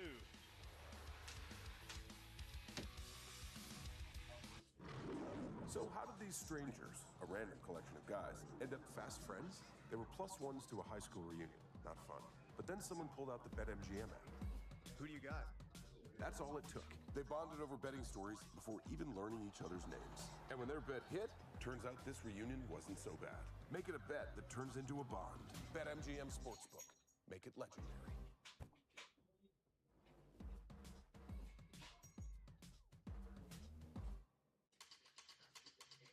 It's amazing when a network built for 60,000 fans feels custom built for you. CDW makes that happen by delivering seamless game day experiences with Cisco. Secure connectivity supports mobile ticketing and location-based services, which streamline operations for teams, making every fan feel like the #1 fan. Make amazing happen. Cisco and CDW. Later tonight, Damn. Hayden will compete in one of his final 250 main events. I clicked off the wrong screen. The Monster Energy star Yamaha racer clinched the 250 West title with 2 races left. That's funny. Another accolade in a career ranked among the greatest in 250 history. Danger Boy has done it again What's for the 2nd year in a row. When you combine his Supercross and Motocross career numbers, he's tied for 4th all-time in wins with Jet Lawrence at 27. You know that Ethan Jet Ardrey? is eager to break that tie. You know what I want to do, so you guys know who I want to beat. Danger Boy currently holds 49 podiums, matching James Stewart for 5th all-time. With 2 main events left, podiums 50 and 51 would move him past Mike Brown into 4th place. Ethan Ardrey? His 6 championships include 2 motocross titles, 2 consecutive Whoa. 250 Supercross West Division championships, and 2 250 SMX World Championships. These accomplishments span both Supercross and motocross, showing his dominance in the 250 class. After his final 2 250 races, all eyes turn to Fox Raceway later this month, where Hayden Deegan makes his highly anticipated debut in the 450 class, joining the world's best on the big bikes. Yes, the wait is almost over for us to see that Hayden Deegan Jet Lawrence. It's a rivalry that hasn't even started yet, but it's a rivalry kind of like Yankees, Red Sox, Army, Navy, whatever. People are so jacked up about this, especially that young man. How do you feel about it? Dude, I'm sorry. Sorry that it threw me off. My nephew, who passed away, has the same exact name as that one. It's like I seen a ghost right now. Holy shit. Since he's turned professional, do I think there's going to be some growing pains? Absolutely. He's racing the best guys to ever do it, but I think he'll be all right in the long run. All right, let's bring in Will Christian, Jason Thomas in on this. Will, why don't you go first? What are your thoughts? I'm thinking, is he ready, right? That's the big question that we're asking. I got to ask his dad, Brian Deegan, that question today. And the answer was very clear and relatively short. He said, look, we've been working towards this since he was 6 years old. He's now 20. So he's basically like 14 years. He's like, if we're not got it right after 14 years, we never will have. We work very hard, and this is what we work for. So the answer from the Deegan camp there coming back is, yes, we're ready. And he did back that up by saying that doesn't mean that we're going to go out there and win. It just means that we are ready to go and challenge. We're ready for that next step. JT, you've always got a good take on things. Go for it. Well, if I get a vote, I think he is ready. Look at the accolades. Look at the things he's done in this 250 class, and look at the comparables of guys who've done the same thing and the steps they took. Jet Lawrence made this step with very similar. You see my shorts? Yeah, I appreciate it, man. To go 2020, 22 and 0 that summer. So Hold I on. think he's ready. I'll be right back. He's champ. Time will tell, but I'll leave you with this. The 2 guys we're talking about, Jet Lawrence and Hayden Deegan, they're not even racing the premier class right now. We have this crazy good Monster Energy Supercross championship between 2 more competitors that we're going to see between Hunter Lawrence and Ken Roczen. It's an all-time setup, Lee. And like I said at the beginning, the wait is almost over. Fox Raceway, end of this month, begins the Pro Motocross portion of the SMX World Championship. Cannot wait, but we've got to finish Supercross first, and that's what we are here, right now. That's creepy. Is all about. Now we need to say thanks again to Rocky Mountain ATV MC because the privateer payout, the $1,000, goes to Max Sanford. All right, my bad. That just kind of threw me through a loop. In this LCQ and goes through to the main Holy shit. bonus $1,000 with thanks to Rocky. All right, here we go. 250 LCQ. Where are you from, Ethan? Appreciate you being around, man. Where are they? McAdoo's middle of the screen, middle of the pack, fighting, elbowing, and he came together with Mania there. Yeah, he did. And look at Sanford trying to get the lead. Come on, Minier. Holding on to it so close. That for the 115, Max Sanford. Oh, McAdoo in third position right here.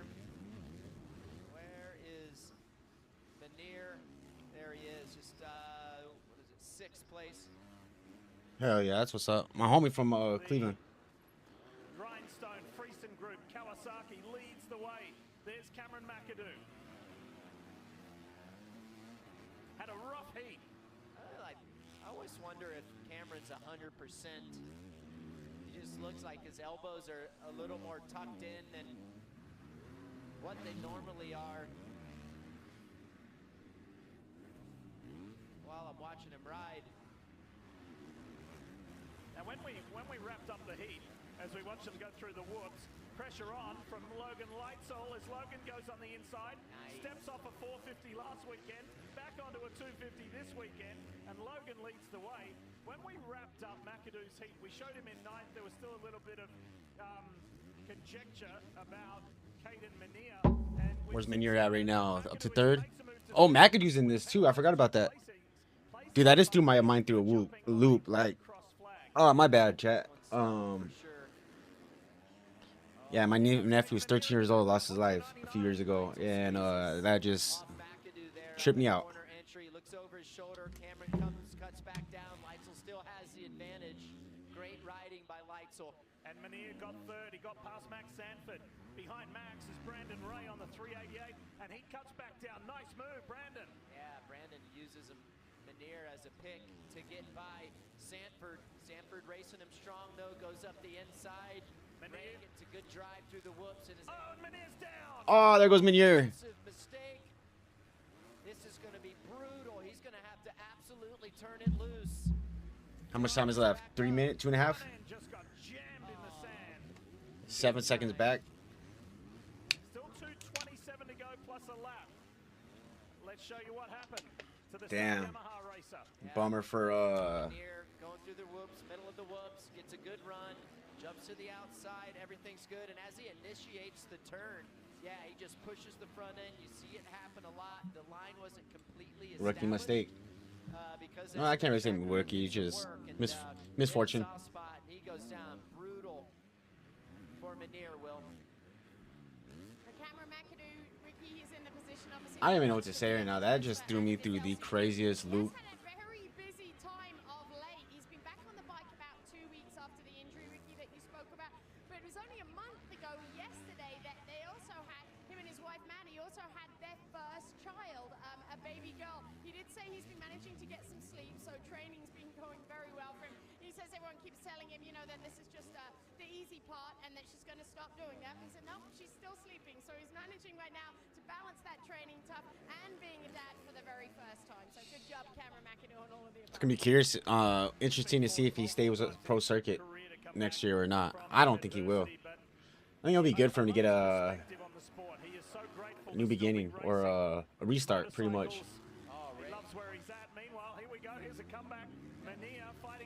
Where's he at? Meneer back into third.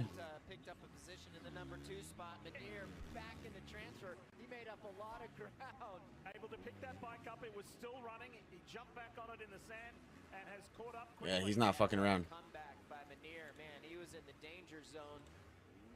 Falling. No pun intended. Just 2 laps into that last chance qualifier. Great to see him come back up. Not a surprise, though. Good run through the whoops. Closes in on Brandon Ray. Tucks back underneath. That was a great corner. Now he's going to have the advantage coming up the inside here. Makes the move. And for Brandon Ray, this is an opportunity to make just his 3rd main event.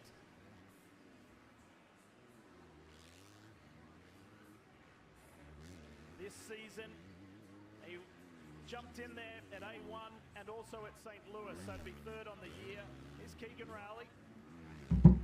Currently in that 4th spot. Let's see, McAdoo. Yeah, no reason why McAdoo and Meneer should not be 1st and 2nd in this LCQ. Tucker, Milliken,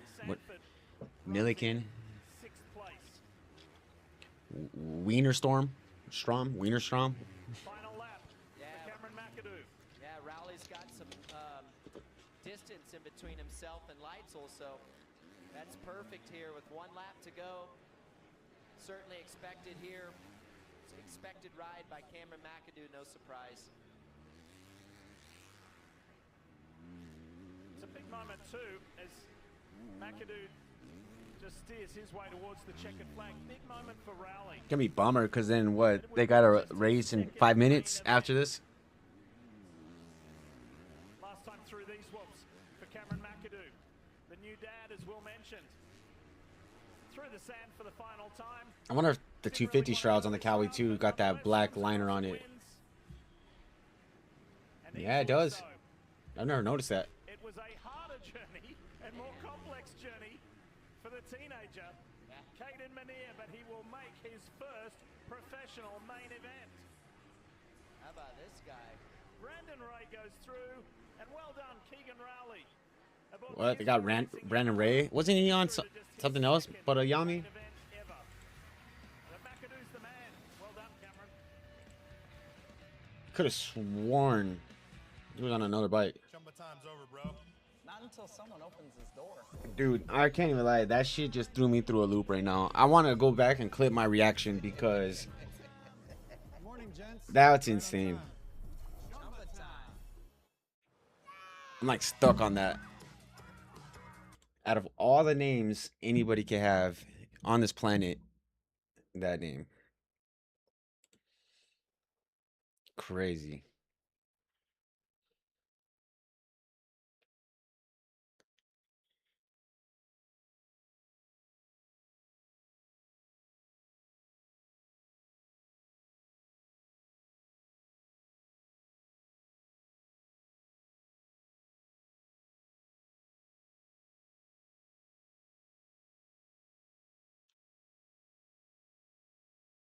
Just gotta mute the music. T-Pain demands strip clubs turn all TVs to Cartoon Network when he enters. And he responded. In my defense, if I'm dropping thousands of dollars to see open vages and booties, I don't really want my background entertainment to be freaking baseball. Okay.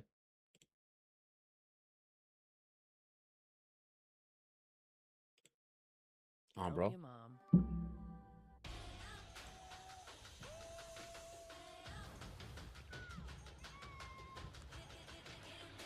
The whoops are not a factor like I thought they would be. I kind of agree with that dude's statement.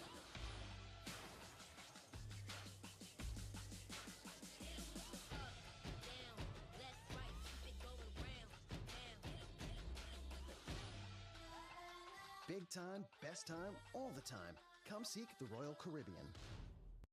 New, nice and easy 10 in 10 minutes flat. For natural looking color, just like that. It's high speed, high gloss and shine. 10-minute color is mine, all mine. No mess, no stress and hassle free. Clara, it's so me. How do you nourish a cat naturally? Purina Cat Chow Naturals. Chow, chow, chow. Purina Cat Chow. The high-protein natural way to nourish for a lifetime of wow. Everybody's wow about the chow, chow, chow. Purina Cat Chow Naturals. Chow, chow, chow. Prepare to be moved. Weekend wins moved by Pods continues with horse racing action, the Preakness Stakes, May 16 on NBC and Peacock. If you haven't watched the Kentucky Derby, if you've taped it, close your ears, turn down the volume. Golden Tempo. Unbelievable. I got 450 LCQ, Freddie Noreen, Kyle Chisholm. Oh, what? That last week was just a one-off. Lane, Harlan, Hand, Morans, Stewart. Forgot he was in there. This is not the race you're supposed to be in. Still got the job done. Thinking about that start for the main event, you're probably going to be very inside or very outside. Thought a little bit about that and how that's going to set you up for the main. And he's still going to fucking podium tonight, watch. 18th gate pick, so I would dare to say all the inside gates are going to get taken due to this double apex left hand, so I guess the only option is send it. 2 trailer park girls and go around the outside, right? So we'll see you in the main event. Congratulations on being back and also the birth of your He thought that was going to hit a little bit better than it would. She called me after the heat race and was like, I don't care if you got cleaned out, if you have no clutch lever or what, but we cannot be putting in the LCQ, so fair enough. Yeah, he thought he was going to hit with that little punchline. Creative, but could have been better. ATV privateer payout And in this 450 LCQ, aboard the McGinley Clinic Privateer Support Program, Honda is Zach Williams. $1,000 going to Zach. Congratulations. Same rules as the 250 RC. Bonus grand goes his way if he makes the top 4. I'm liking these outside gates, and normally, you know me, I'm a big inside guy when it comes to starting, playing a little defense, but it narrows up so much halfway down that start straight. If you don't get a good jump, So it's gonna be Mookie with the holy. Him is Freeze? Did I see Freeze? Yeah. Probably got dirt compacted into that disc brake. I'm wondering if a rotor got bent or maybe a rock was in the caliper somehow. But rarely do you see that. Very uncommon.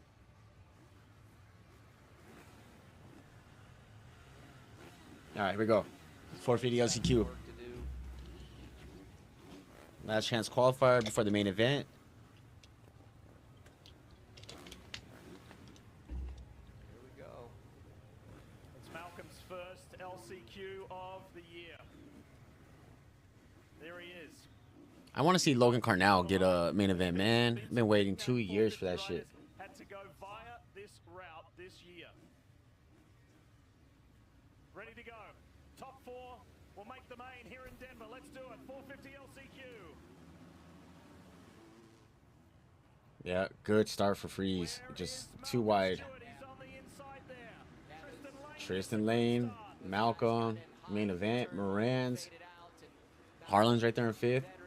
Slid right up the inside. Good drive there to the whoops. See if he's able to get into that, secure that second spot, and he does. To be expected. No surprise to see Kevin Moran's. There he is. And then there's Carnell, 16th. Getting another flyer. His teammate Grant Harlan in this last chance qualifier as well. But it's Tristan Lane who leads the way with Malcolm Stewart all over him. Malcolm working up this inside right here. Tristan over jumps. That triple, final triple into that 90. What the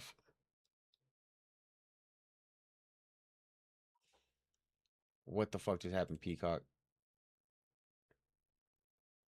When there's a smile in your heart, there's no better time to start. Weird. You can fly, you can fly, you can fly.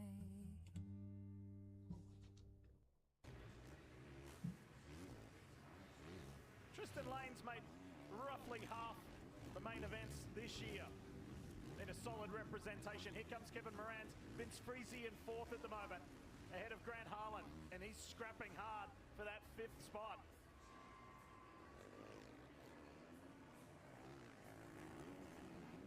Here we go. Let's find out more on that Malcolm Stewart situation. Here's Will. Tell us more. Thanks, Lee. Down here now with Jared Mechanic, Jared Warwick here. Mechanic Where's he at? First place, Tristan 2nd, Moran's 3rd, Freeze 4th. Where's Chiz 5th? Yeah, I see you. Just that simple. Thank you so much, Jared. Nice, thanks Jared for that. Interesting. Actually, now that he said that, when I saw him get up, it looked like there was a lot of dirt on his front brake area, but I didn't assume that was going to happen. That was interesting. Here comes Kevin Moran's aboard that Champion Tool Storage KTM. Wow, nice pass by Kevin. Got a good run through that rhythm lane. Perfect timing. This is going to be an epic battle here for the transfer spot. Got Vince Freeze in 4th, Kyle Chisholm nipping at his heels. JT, what you got for this? Yeah, fantastic battle. You see Freezy working up the inside, but I was thinking about that issue with Malcolm Stewart. That's exactly what happened to Hunter Lawrence at Detroit. Remember, we thought it maybe was a bent rotor. I actually went all the way and said it was a bent rotor, and it was just mud stuck in the front brake that once they got loosened. Oh! Big crash, Vince Freezy, Kyle Chisholm. And Vince is trapped under the bike, so too is Chiz. Vince is trapped. Look at. There you go. Come on, pull that bike up off of him. There you go. Oh man, Chisholm is not going to be pumped on this. And, you know, Freezy was trying to protect his position.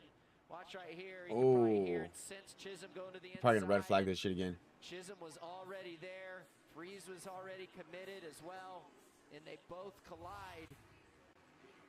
I would say thank goodness for the sand, because if that was on the hard pack, that would have been ugly. Yeah, that would have been brutal. So as Malcolm Oh, somebody else down in the whoops. his way through there's another rider down in the whoops. Carnage. Riders down in that same area. The Alpine Stars medical unit and the team are attending to Vince Freezy. So that's opened it right up for the likes of Freddie Noren and Grant Harlan. With less than a minute plus a lap to go. Come on, Harlan. And unfortunately for Vince Freezy, that ends his run of making main events. He's been in every single one this year. Here's that transfer battle we were talking about. Tristan Lane and Freddie Noren. And then there's Grant Harlan in the background. Yeah, watch that number 62 right there. He's Damn. outside looking That was a in. rough one. Freddie Noren been around a long time, so he knows what to do in a situation like this. However, if he could get by Tristan Lane, give himself a little bit of insurance right here. Let's see if he goes for it. Well, Freddie's won 2 of the last 3 LCQs. Yeah. He's been in some good form of late. Here he goes. Freddie Noren on the inside. There you go. I like the grip and the forward drive that these riders are getting on the right-hand side of those whoops. Some riders going to the outside to carry their speed. Oh! Big move from Grant Harlan. Oh, there you go. That was sneaky. And that was for the 4th place. Yeah, that was for the transfer position. Very sneaky move by Okay, Harlan. KMR racer. Extra passion in that move, RC, because he didn't want his team owner and teammate Kevin Moran's making his 9th main with him not, because that would have tied them up. This will be Grant's. Oh! On Freddie Noren, and hip checks him off the track. Boom! Massive hip check. And Tristan just strong arms him. Says slide over, player. Damn. Okay, Harlan. goes into that 4th place. Now it's up to Freddie Noren to try and make that ground up again if he can. And that wasn't it. I mean, that was for 3rd place. Yeah. That wasn't even to make it. So here's the battle to watch here through the sand. Freddie Noren's got 1 lap left to try and get this final position. Wow. These are the heat races I love to see right here. Oh, Freddie getting a good drive through the whoops, jumping, made up a lot of time on Tristan Lane. Tristan's going to have to get after it right here. Oh, man. Great job from Malcolm. Again, no surprise. And you know what?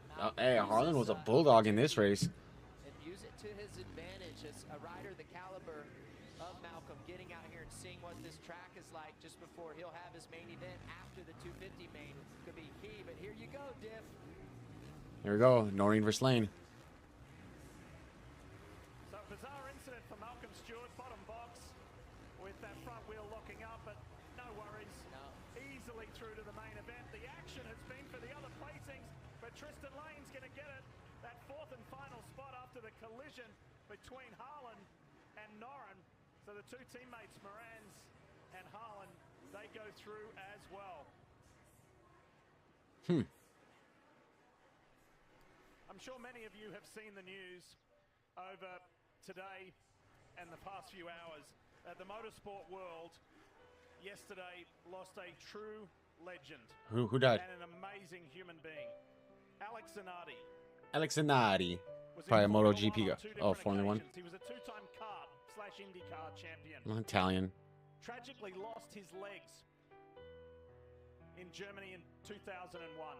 Came back to become a Paralympic gold medalist, a world champion, an Ironman, a sports car racer with hand controls. Just an incredible human being and an inspiration to millions around the world. Sadly, we've lost Alex. He was 59. Yeah, R.I.P.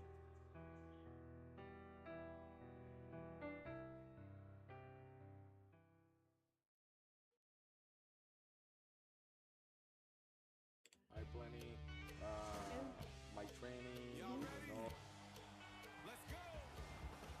Yeah, we gotta mute that. 4 hours, you're just planning your day. And also, if I sleep 4 hours per night, I have 1 more day on the week. It gives me extra 4 days during the month, living my best life. That is so smart because all of the years you may be losing from smoking, you gain back from not sleeping. Oh yeah, I'm too stoned for that shit. First again, what do you know? Chumba time extended a few more minutes. Chumba time's over, bro. Not until someone opens this door. I'ma leave it all on the line. Better believe I'll get mine. It's my time. Yeah. Morning, gents. You're right on time. Chumba time. We'll wait in the boardroom. We'll be right in. Let's chumba. It's my time.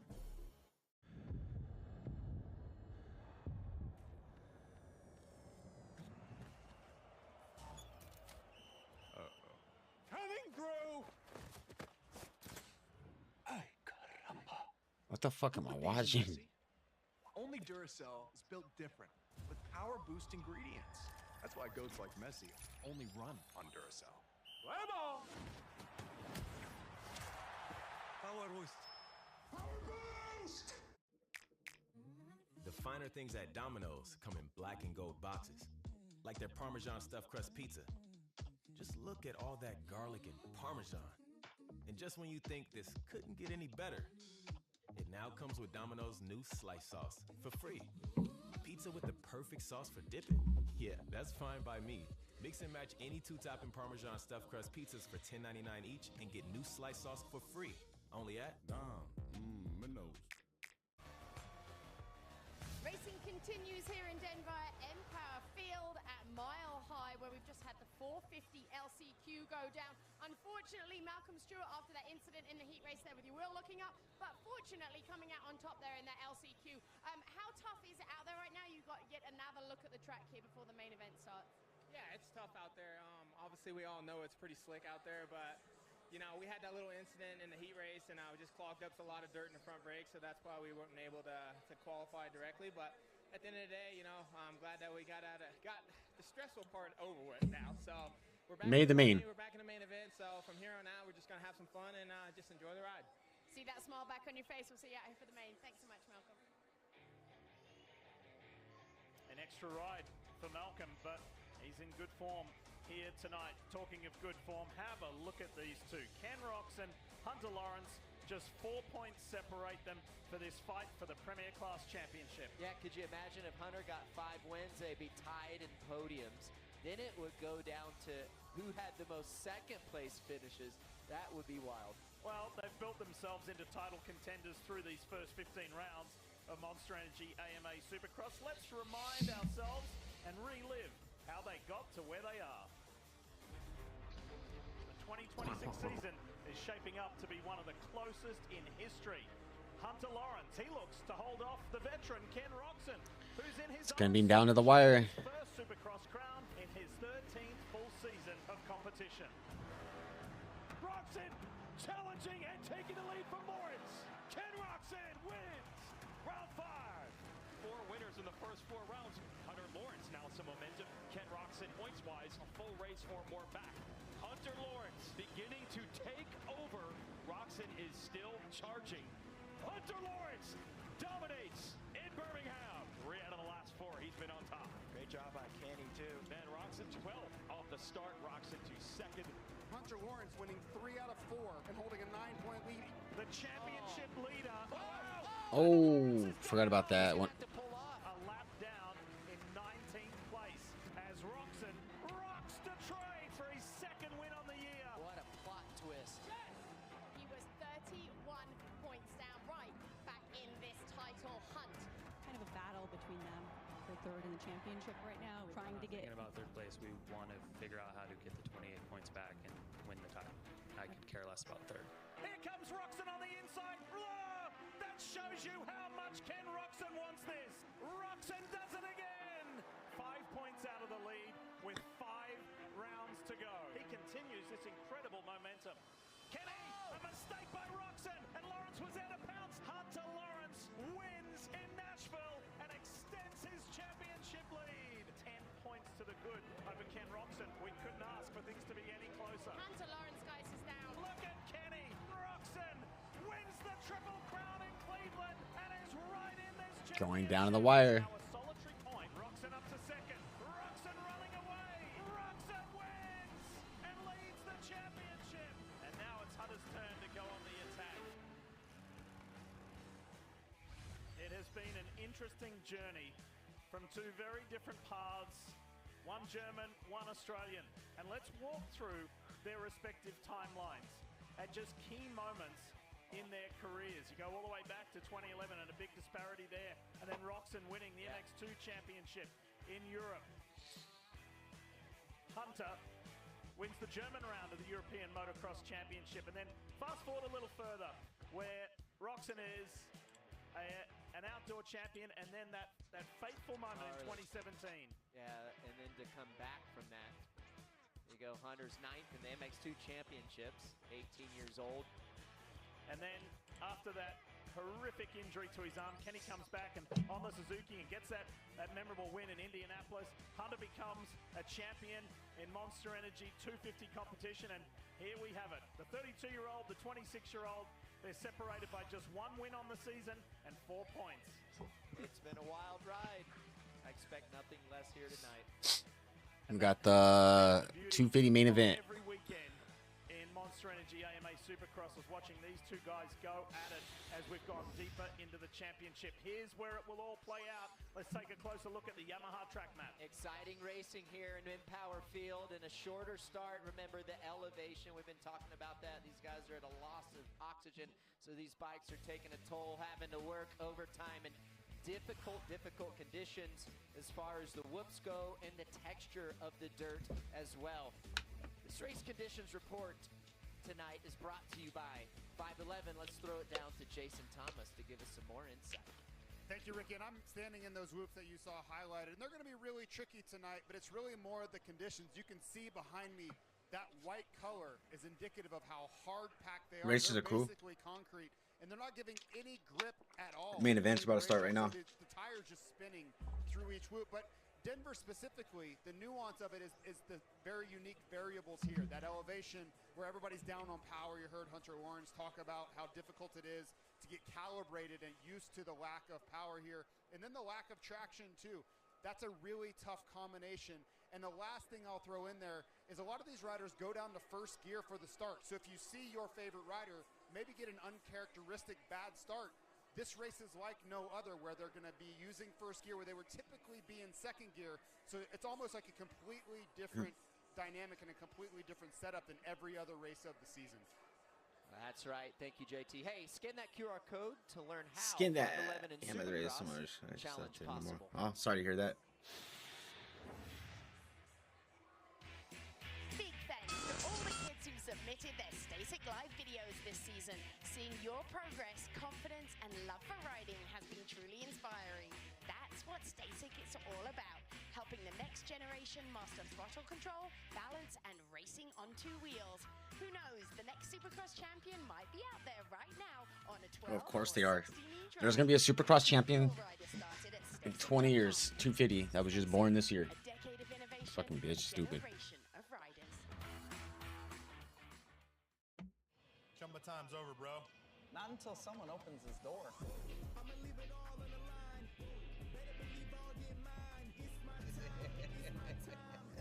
Morning, gents. You're right on time. Chumba time. Even on an antidepressant, there are days I feel stuck in my head. Depression symptoms like sadness and low energy can hold me back. I wanted to break through. I asked about Vraylar. Adding Vraylar to an antidepressant significantly reduces overall depression symptoms better than an antidepressant alone. Not for elderly with dementia-related psychosis due to increased risk of death or stroke. Report changes in behavior or suicidal thoughts to your doctor. Antidepressants may increase these in those under 25. Report fever, stiff muscles, or confusion, 6'7". which may be life-threatening, or uncontrolled muscle movements which may not go away. High blood sugar may lead to coma or death. Weight gain and high cholesterol may occur. Difficulty moving, uncontrolled movement, tremors, feeling like you need to move, nausea, constipation, insomnia, dizziness, increased appetite, and fatigue are common. Side effects may not appear for weeks. Vraylar, breaking through to relief. Ask about Vraylar. You're told to optimize, to hack. There's always a promise of a better you. But what if you were never meant to be fixed? Your biology knows how to thrive. It just needs a reminder. Armor Colostrum reawakens that brilliance. 400 nutrients, 4 seconds, 1 daily revival. This time, remember what you're made of.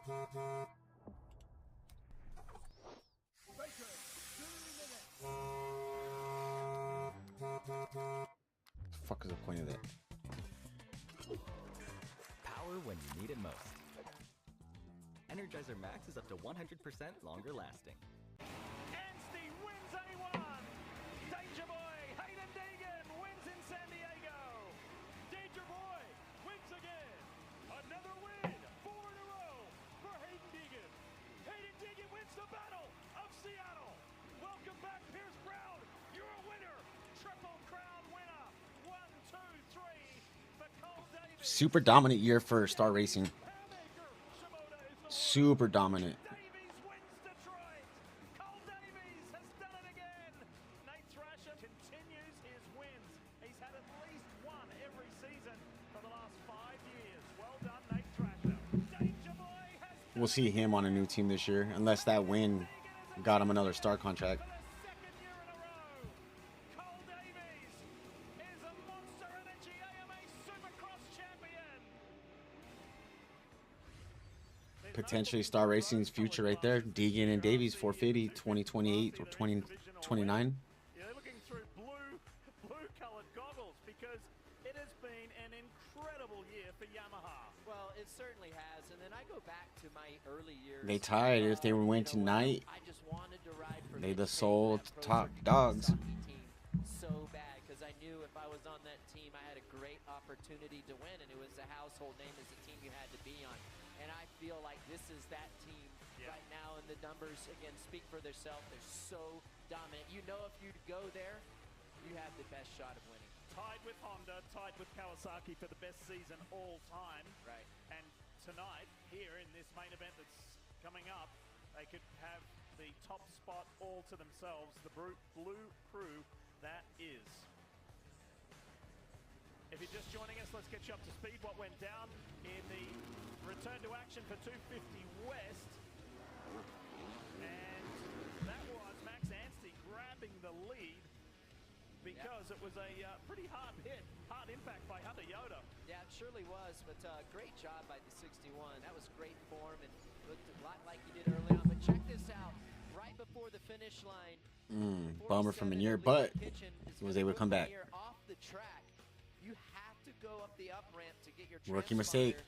to click in on the final lap, and he didn't. So he's going to lose that lap and have to go to the last chance. But the one of Hayden Deegan wouldn't stay in this position very long. But Josh Faree's doing a great job early on. Loved his composure, riding his race, not getting caught up in the moment. This guy just keeps adding to his legacy in the 250 division.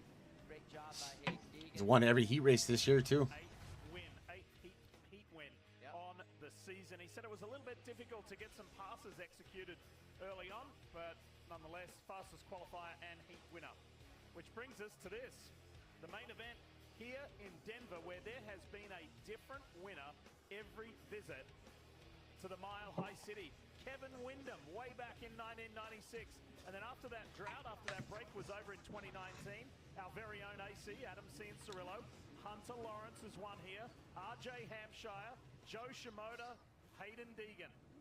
Remember what we talked about at the top of the show? There we go, 30-second board. About to, not up yet, but it's about to be. A really good battle for that second position in this championship. Ryder D really wants that second spot. Foremost, and of course, those bonus checks. Make no mistake about it, you have to assume these riders are going to be going for it, and that is something to be able to finish second in the championship, especially against a contender like this young man right here. In his own words, Hayden Deegan said, "I've accomplished everything I set out to do aboard a 250, but now over these closing 2 races, I'd like to notch up some records, put up some more career numbers, pass some people that are up there." This is literally the season he's had the season everybody expected from him last year and this year. Because last year they were talking about him winning him out. People were thinking that was going to happen. 30-second board up. Remember, live board is a little faster than the broadcast. Take 10 after that card goes sideways. They can drop 5 to 10 after that. All right. I seen what's happening right now, but we'll just let... The teammates right there with Max Anstey and Hayden Deegan. 250 West Division here in Denver. Time to bring the action. Horrible start for McAdoo. Deegan, good jump. Anstey, inside. Deegan got it back. Side by side, Max Anstey takes the fight to Hayden Deegan.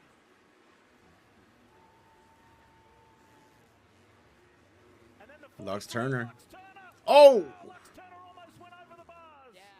Almost took out Anstey, too, with that. By Lux Turner.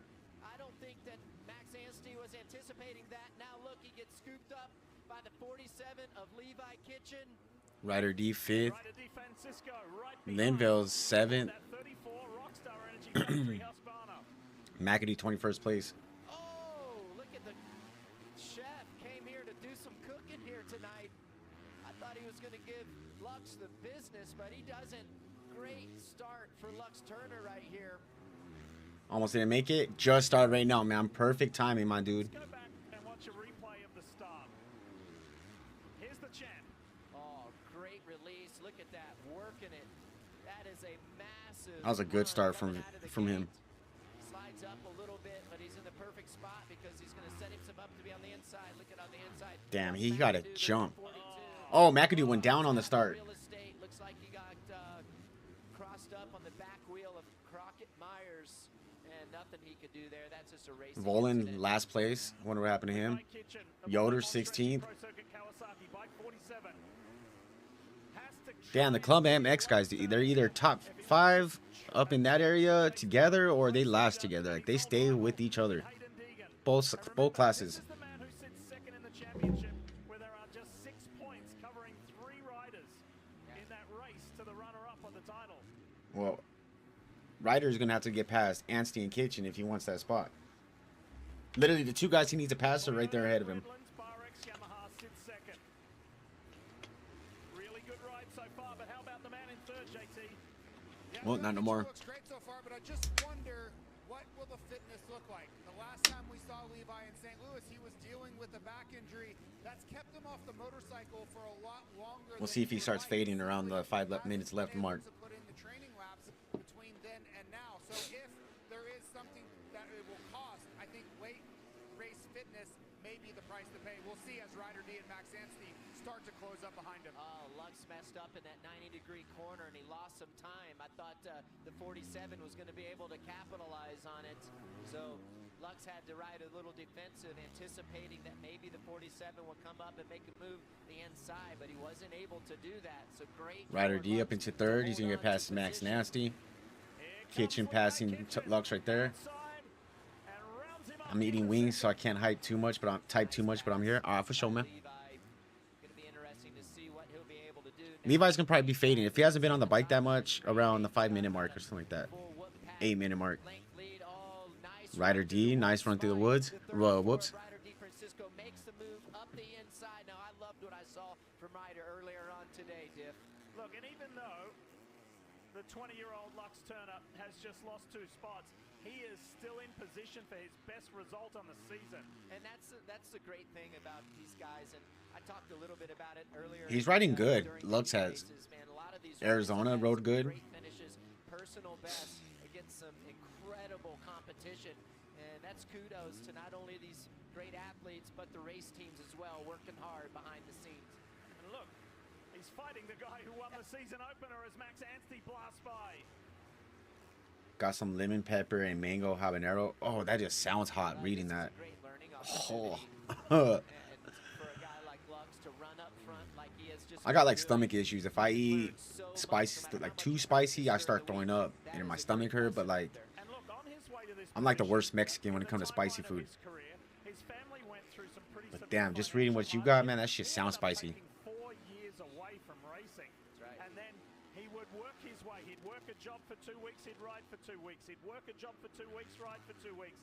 So for him to be up here with the likes of Max Anstey, this is dream territory for Lux Turner. Right, and he knows what it's like to live. Lux Turner's gonna get an opportunity somewhere.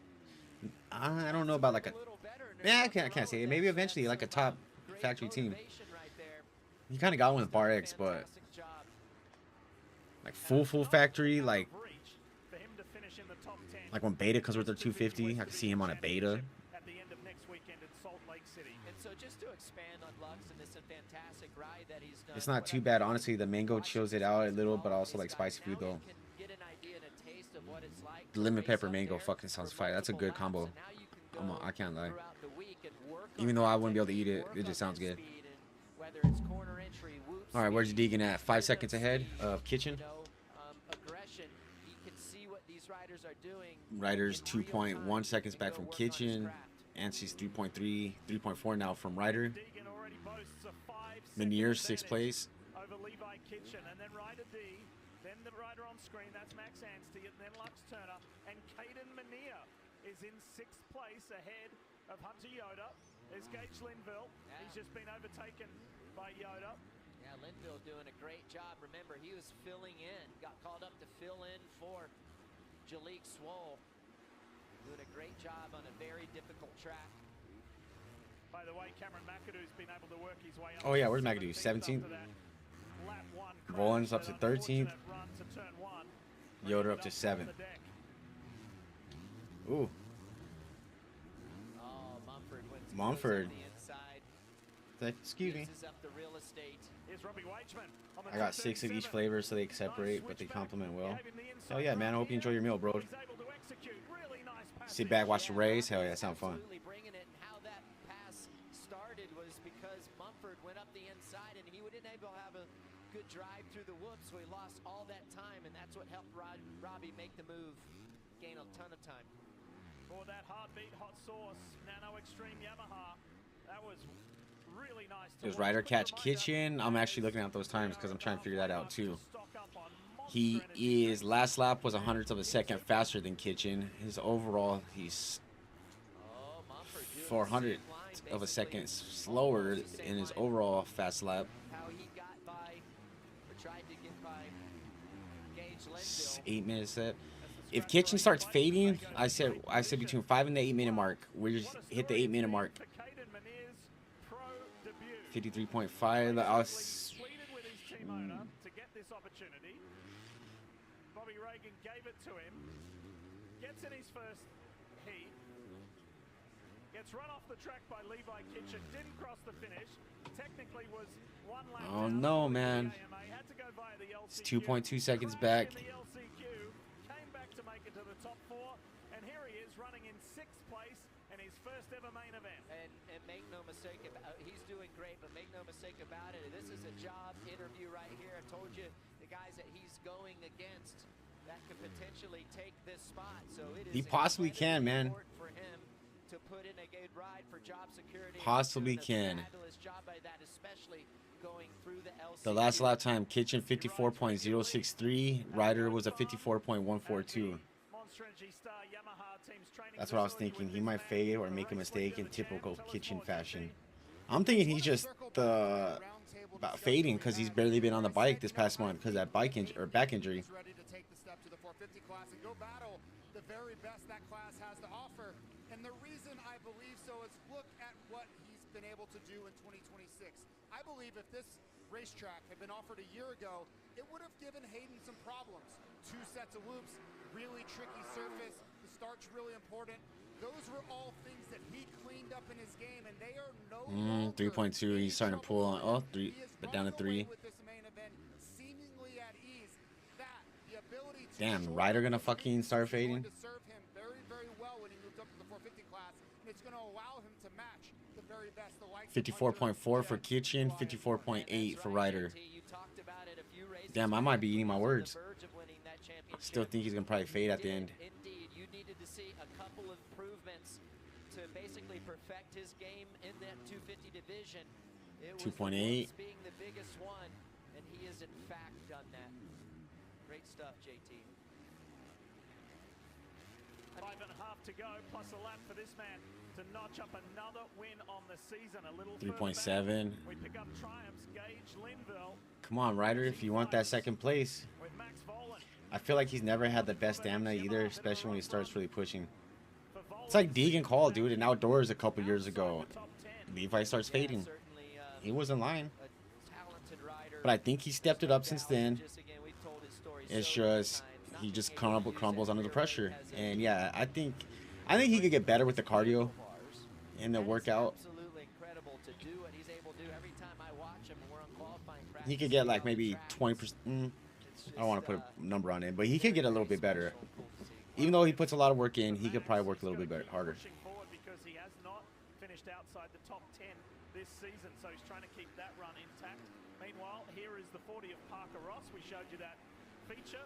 They need to bulk him up a little bit more. His girlfriend Michaela earlier in the show as he tries to push his way forward to knock on the door of the top 10 finish here with 4.5 minutes plus a lap to go. Great run. Ryder D's 3.8. Yeah, he's not going to catch him. Here, getting late in the race. Still quite a bit of racing left. Almost 4 minutes plus a lap. There is a third podium on the season on offer for the Husqvarna rider, DeFrancisco. Well, he's in good form as he's getting closer to the end of this main event. And this is what we were talking about just earlier, Lee, in the heat If he finishes like this, Rockstar Husqvarna. This is what Ryder will be 1 point behind Anstie for the third place. Anstie will be third and Kitchen will be second. confidence boost that would be for Ryder DeFrancisco. And those other podiums that you spoke about, that was back in January. That was at Anaheim 1 and Anaheim 2. So it's been a little while. There's been consistency for Ryder. Fourths, fifths, bad result there in Birmingham, about an 18. But this Yeah, is what 5.9 seconds. He's not going to catch him. 6 now. situation here going into next season.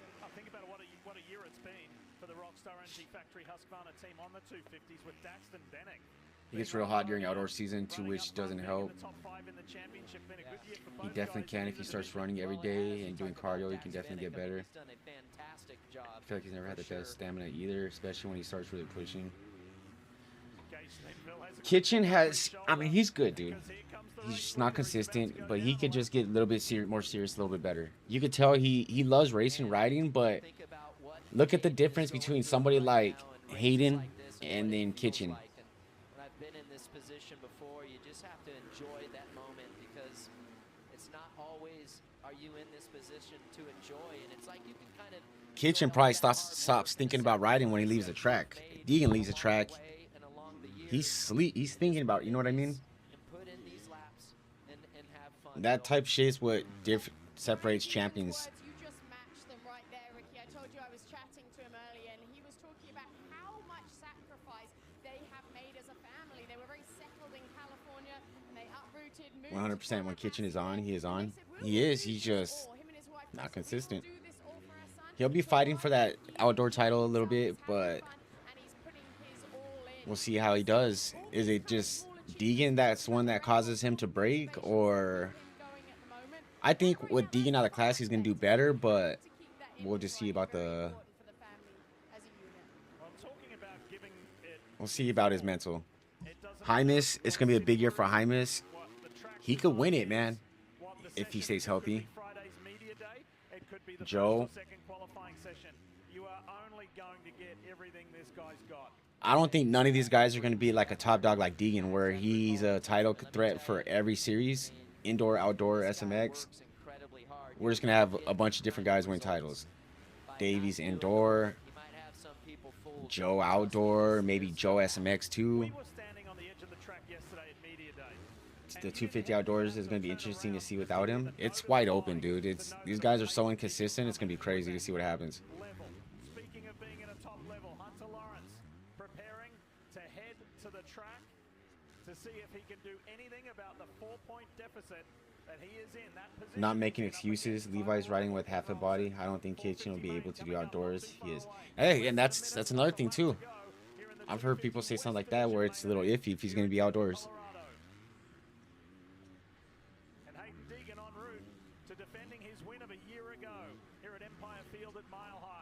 Dude's on a Sunday cruise right now, absolutely chilling. And you can't say Kitchen will always be a career 250 guy. Think about all the 450 guys we're about to lose within the next 4 years, 3 to 4 years. I was talking about this last week.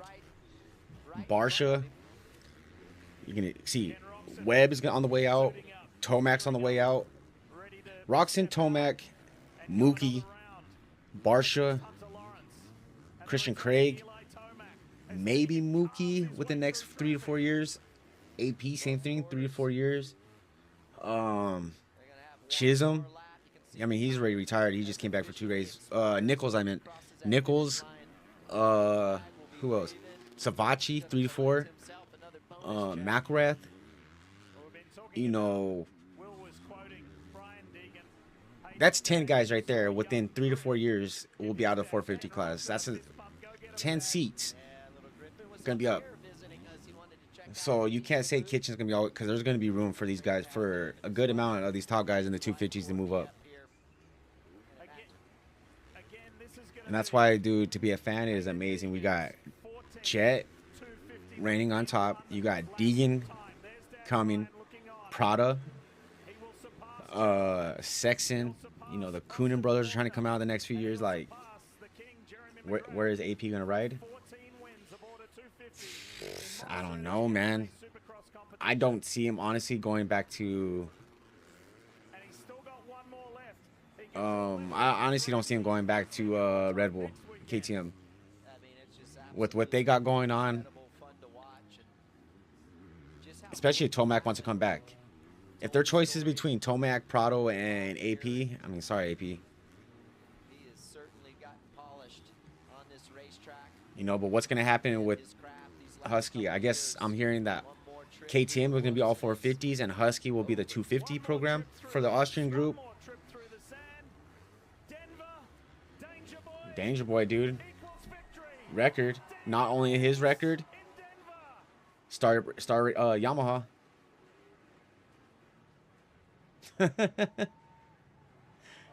Just calling him little and telling him to cut it out. In his comfort zone, in his place. He says, yes, that's what I do. And I've got just one race left aboard a 250. His crowd's a little different this year. Oh, Levi pulled over and dabbed him up.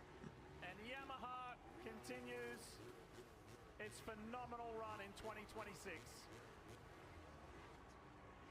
He's now the most winning 250 rider ever. Star Yamaha has won the most in a single season now. Easy money.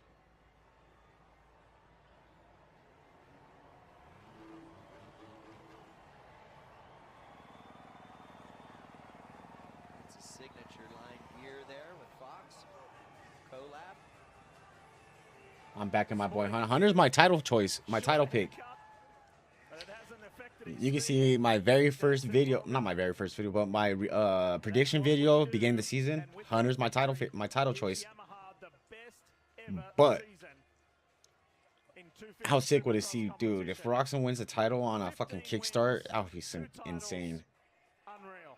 Yeah, it was certainly special. And not looking too fast, not looking too stressed. Danger Boy He's not even red, dude. Doesn't even look tired.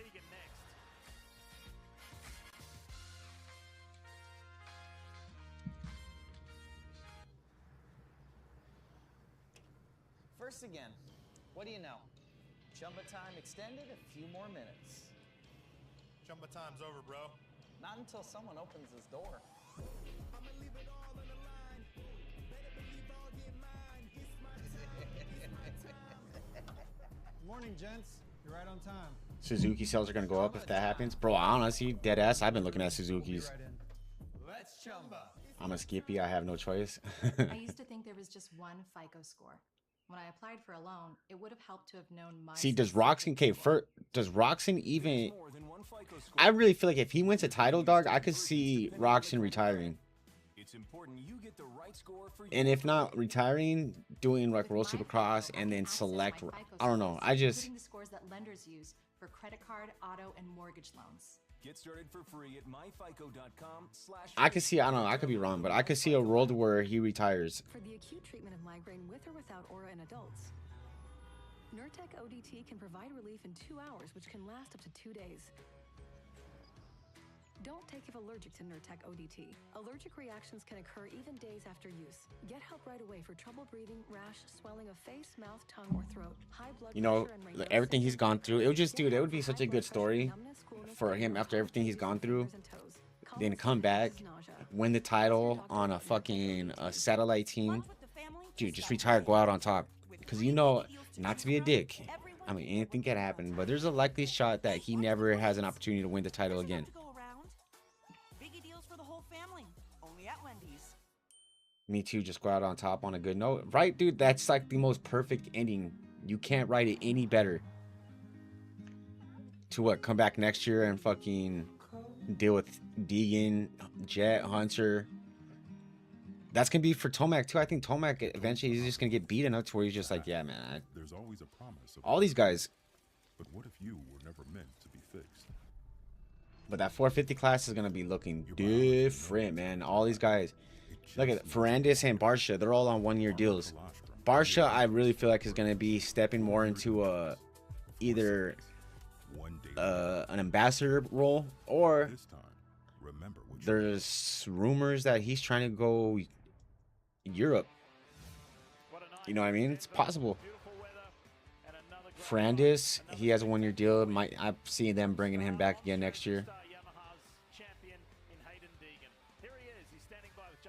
There's a lot of athletes that make that mistake to where they could have gone out on top and didn't. Yup. Ever seen you get there, and the rest of it looked far too easy. How was it from your perspective?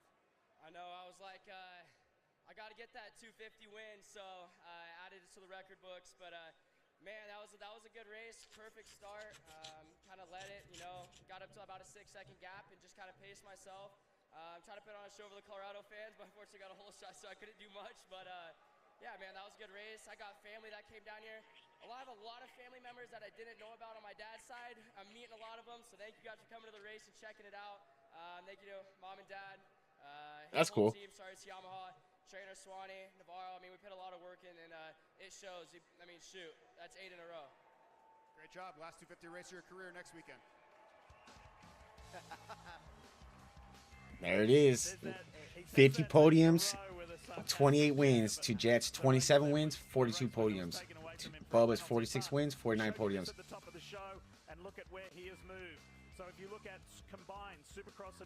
Well, I mean, Kenny already kind of does WSX and Supercross already. Last year he did a 250 outdoor national. But like, I don't know, wins the title and he just cuts down, does select rounds of Supercross and all of World Supercross. Or maybe he does the Dean Wilson program and travels the world and does all these series. Look at Dean Wilson, semi-retired, and 2 years ago. Last year he became South American champion, and he won a couple Supercross championships last year in different countries. I can see Roxon doing that. Thank you, Lee. With Levi Kitchen, congratulations, Levi. Fox Pro Circuit gear this week kind of sucked.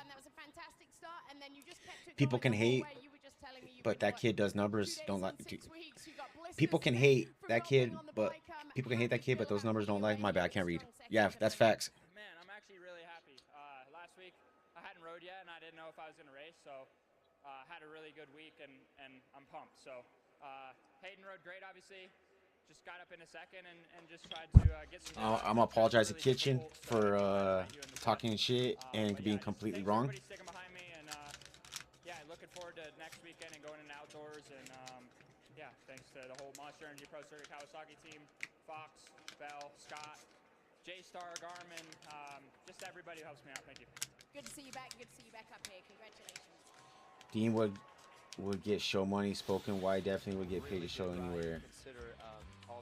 Bro, Dean living a good life. And he doesn't have to do nationals. Cooper Webb, he's trying to get that. He's not trying. This will be his last year racing outdoors. Next year, he's getting on that schedule too. Supercross and World Supercross only. Now, does he do that on Star? Honestly, think it might be Club MX. He bought a house in North Carolina. He bought a track. He's planning his future for North Carolina. I think it could be Club MX, man. Saw the points there. You're fourth, 1 point out of third. How important is it to try to get into third and have a shot at second at the showdown next weekend? Yeah, that's been the main goal the last couple weeks. Obviously, the championship's wrapped up, so second would be ideal. Yeah, tonight was once I got into third, there was really nothing you could do. Hayden was pretty far out front, and yeah, just pulled it in and good night, and go to Salt Lake and try and stack some points and get second. Rest of riding, we'll see you in a week. See, all these dudes beef, whatever they're racing, they'll get over as they get older. Ryder and Hayden have been battling since they were children on 65s and shit.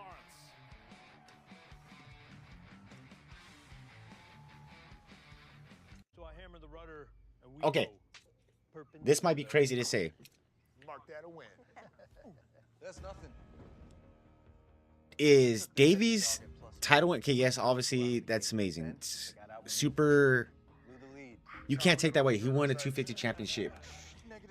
But compared to Jet and Hayden, is it as impressive? And bear with me. Jet was battling Forkner, Chase, his brother, all these guys, right? Deegan was battling RJ, Hunter, J Coop, Kitch, you know, good names. And Davies just had Hammaker to go against. You know what I mean? Joe got hurt. To an honest to goodness meal with full-size fries, a drink, and dessert for just $7. And for a limited time, try our new honey sriracha dip. DQ, happy tastes good. Even on an antidepressant, there are days I feel stuck in my Thompson, let me see. I'll let you know right now. like lack of interest and negative thoughts. But you see what I'm saying? Like, I wanted to break through. it's impressive he won the title, but was the competition as deep as it, like, as challenging like it was for Jet? And I don't know. I'm probably talking on my neck side of my neck with that one, but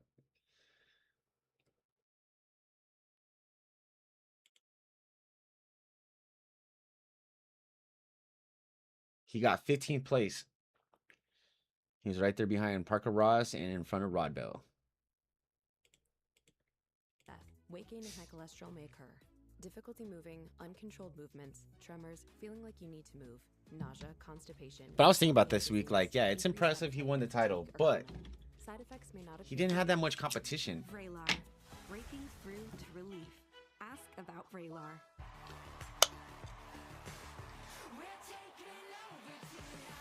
I mean, you can even honestly say that somewhat, maybe I'm kind of talking on the side of my neck on this one, but Jet kind of had a little bit more deeper competition than Hayden, but I'm wrong on that one, actually.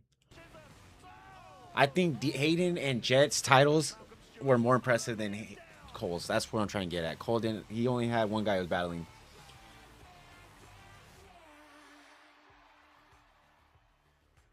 Who knows? Like I said, I'm probably talking on the side of my neck. Field at Mile High. Lee Diffie, Ricky Carmichael to go. Jason Thomas, Will Christian with you. Super excited that you can be with us for this 450 main. Next year will be a big test.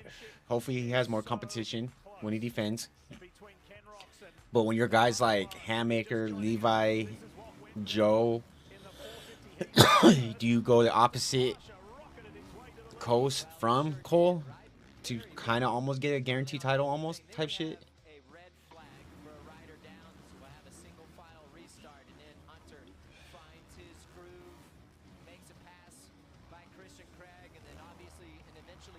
It's crazy. But then the Kitchen could honestly win a title next year too if he just goes back west. Because if Hayden wasn't here, he would be winning the title. I honestly think that's what's going to happen is Kitchen's going to get his first title once Hayden's gone.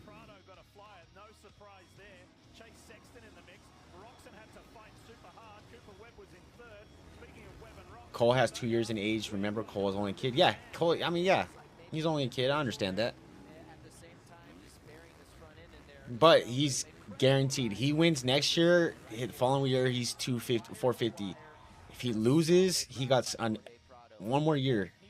So 28, 29, we're going to see him on a 450. So like with Cooper Webb, if he stays with Star Yamaha, you give him... Jay Cooper's gone. What they would pay to keep him is not what he wants. He wants more money. Jay Coop's gone. Cooper Webb now. Does he sign a 1-year Supercross only contract, World Supercross, and just holds that seat until Cole? Because they're going to have to... Star Yamaha's future, they're dumb if they don't do it, but their future is, on 450s, is Hayden and on Cole. Ricky, I believe in every championship, the guy that wins it, there's going to be a moment where he's going to have to stand up and show... You miss a lot? Nah, Hayden won. That was it. That came for you in 2006 at Las Vegas. You had to get the job done. Last year, Cooper Webb, Pittsburgh, he had to prove that he could go out and beat Cole's will be a massive weight program this house. Will be on a massive weight program. I mean, didn't we kind of see that with Hayden too? After his rookie year, he bulked the fuck up.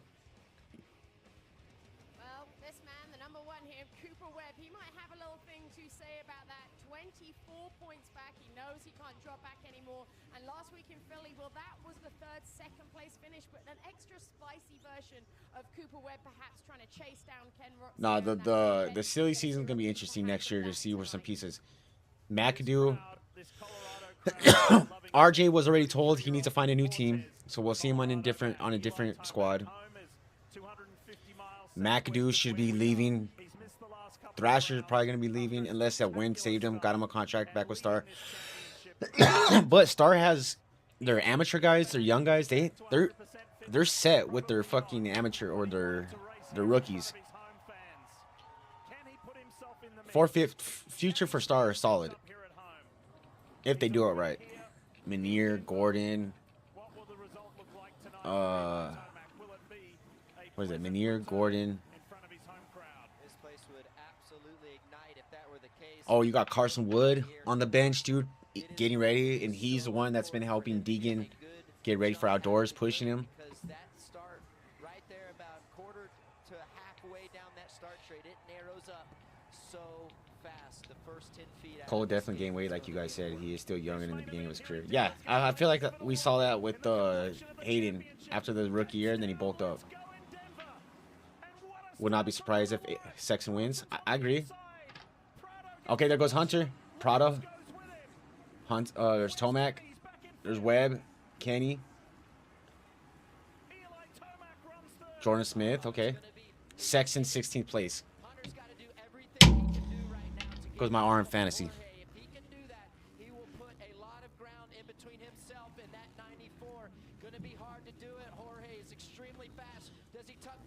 Oh, this is what Prado versus Hunter.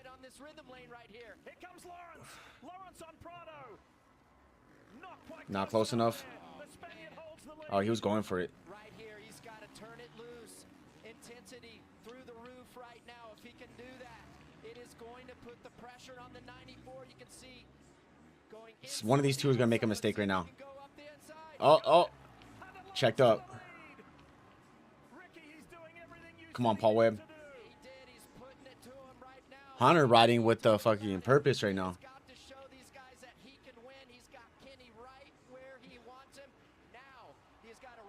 Something just happened.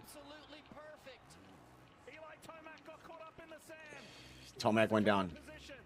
Oh, that's going to be a little gift for Ken Roxon. So that's a free position right there. Kenny always so good early on with the intensity. Honestly, really think we're watching the decline of Eli Tomac, man. What's his age? 8. Father Time is undefeated. Come on, Webb.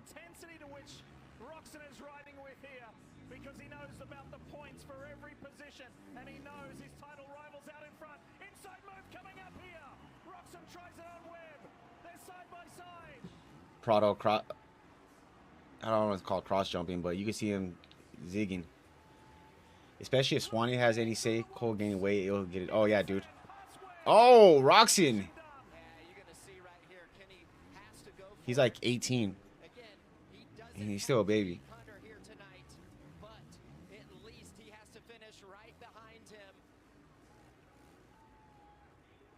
Kenny right there too. See here, going through the whoops. Everything's good. No problem. Yeah, it looks like he stalls it. Oh, he stalled the bike, didn't even go down. He does. Stalls it, gets the bike fired back up. Roxon on Prado, watch for the switchback here. And again, Come on, Kenny. Not damn. Nice pass by Kenny Roxon. Ooh, you see that Jorge gets on the brakes, but Ken has the advantage to be on the inside now. He's got clean air, and he's gonna. I anticipate him. Webb's gonna pass Prado pretty soon too. deficit is 4 seconds to race leader and title rival Hunter Lawrence. What does that look like? Entering the whoops. All right, who's faster? 51.5 for Hunter, 52.4 for Kenny. But Kenny has clear air in front of him now. Clean air. Crowd is loving this shit. Dude, this is amazing. We couldn't ask for it to be any better. It's a dogfight between these guys. In the top 2 positions. Tell you right now, my heart rate is going. 16 minutes left. Oh, last lap, 51.7 for Hunter, 51.5 for Kenny. Cool as a cucumber, man, and ready to go. Just like Cooper's still stuck behind Prado. I spent some time with him yesterday. Ooh, Hunter looking sketchy in the whoops. And Ricky, to your point, he didn't look phased. He didn't look like a Kenny looking smooth in the whoops. I think that's good. Watch it come down to the whoops. his career. He said, I did the same as I've done every week. Just kept chipping away. I'm in my routine. I didn't change anything. And here he is. 4.6 seconds back from Hunter. Okay, Webb just got by Prado on the live board. What does adrenaline look like? They spend so much time throughout the week thinking about this championship, wondering how the weekend's going to go, and they get this opportunity to explode in this main event, and it's so difficult for anyone else to get in there. We talked about could Chase Sexton, could Cooper Webb, could they play a role? But you saw the intensity in both of these two out front. They are simply on a different level. Some of that 5.3. He's 52.3 seconds. We're 251.0. whoops right here where Kenny's making up a ton of time on Hunter. I believe if Hunter can keep Kenny at bay, say for another 3 to 4 laps, it's going to be hard for Kenny. Still got a lot of time left. He can make it happen. Got 15 minutes. Catch Hunter, because he'll get to that breaking point. We've talked about it all the time. There's a breaking point in the race. Really good fight here for third place between Jorge Prado aboard the Red Bull KTM. Prado skimmed. Paul Webb jumped. Defending champ Cooper Webb. Watch this a moment ago between Barsha aboard the 51 and Cooper Webb.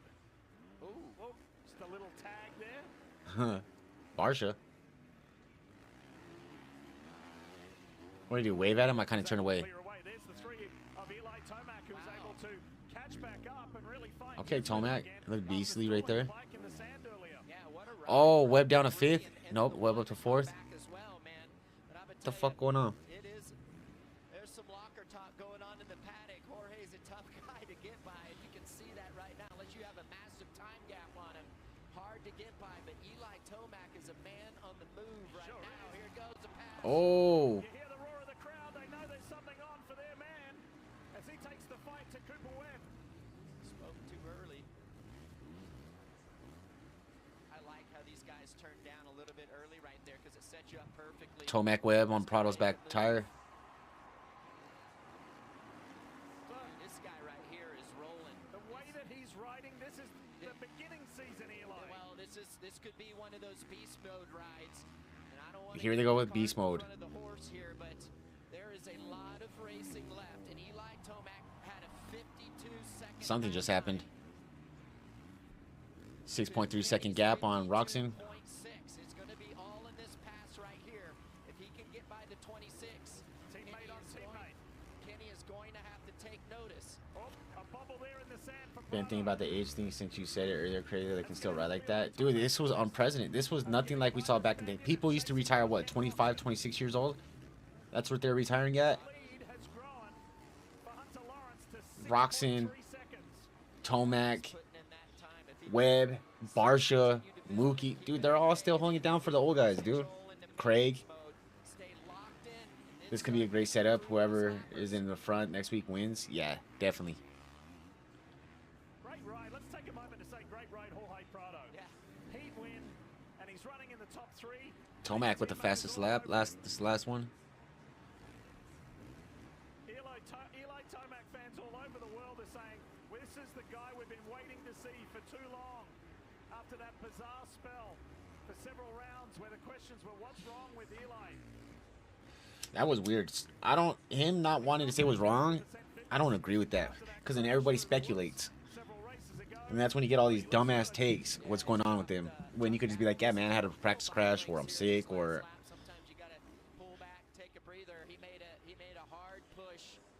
See, 52.6 last lap for Hunter and a 52.7 for Kenny. 7-second gap. Pointing out that if the positions remain as is, we would go to the finale next weekend in Salt Lake City with a 1-point difference between Ken Roxon and Hunter Lawrence. Yeah, basically it takes The tools we have for recovery today are way different, so I think people are going to start retiring older and older. Yeah, I agree. That little chamber that they lay in is the freaking meta. That's a cheat code for their health. Just lay in that little hyper whatever box or tank, and it speeds up the healing process. Earlier on today, he was talking about what a high-stress situation this was, and you two already said how calm Hunter is. And he said to me, I have complete confidence that Hunter can control his own destiny. And I'm just thinking that's got so many components to it from the start, being able to execute that to the attitude that you both spoke about and how calm that he was. He's doing exactly Are your joints your go-to smoke? Yeah, that's all I smoke now. just putting all the pieces together, and he's going to be potentially within that 1 point there as we head into the finale next week. Absolutely, and listen, I'm partial. You know my history with Johnny O'Mara. He was my mentor. He made me the champion, big part of the champion that I became, and I'll put him against anybody. And the way that Hunter has been doing Chirotherapy chamber, yeah, all that shit, bro. That shit is just a game changer. Just, you know, to follow on Will, you know, the Honda HRC team. Come on, Tomac. I think they deserve a shout out. 0.097 seconds from Prado. This has been their MO. These elevation races, they have seemed to have the upper hand. Whether it's This track's hard to pass. Oh, Prado, he's gonna get it right here. to throw at it. They went so far as to go to nearby Thunder Valley. Now we're gonna start seeing Prado fucking fade. Practice starts on Friday. That would get them an edge. And you see Eli Tomac try to make a pass in the top box there, but it just goes to show you put in the extra effort. When the championship's on the line, you may end up winning that main event. I think that's gonna be Prado's issue this summer. He's gonna start good and be leading up front, all that shit, or be up there. Then he's gonna fade. For whatever reason. Because now watch, Cooper Webb's gonna pass him pretty soon. He's 1.5 now. Then Barcia might pass him. Then J. Coop might pass him. Stewart might. I swear to God, we might see Prado at the. There's 10 minutes left at 9th place at the end of this race. We'll see. We'll keep our eye on him. So, I don't think I can handle a. I don't got it good with cold. Yeah, those things are freezing. Fuck that. Looks over his shoulder right now. NBA J. Coop right there with Paul Webb. I'm going to be watching timing and scoring here, and then that gap you can see right here. That is going to be the key to see what that gap, if it builds or if it shrinks, and that's going to put the pressure on Kenny.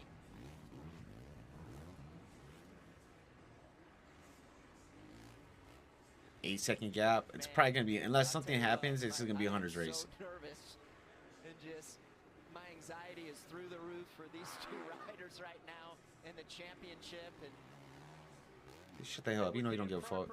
It would be appropriate that we would go to the last round with just 1 point between the two of them. It would, but I'm going to tell you something. Go back in my days, JT, to be in Hunter's position and to be able to pull away from the guy straight up who you're racing for the championship, it has to give you, it would give me massive Come on, confidence I'm watching this board. to Salt Lake City.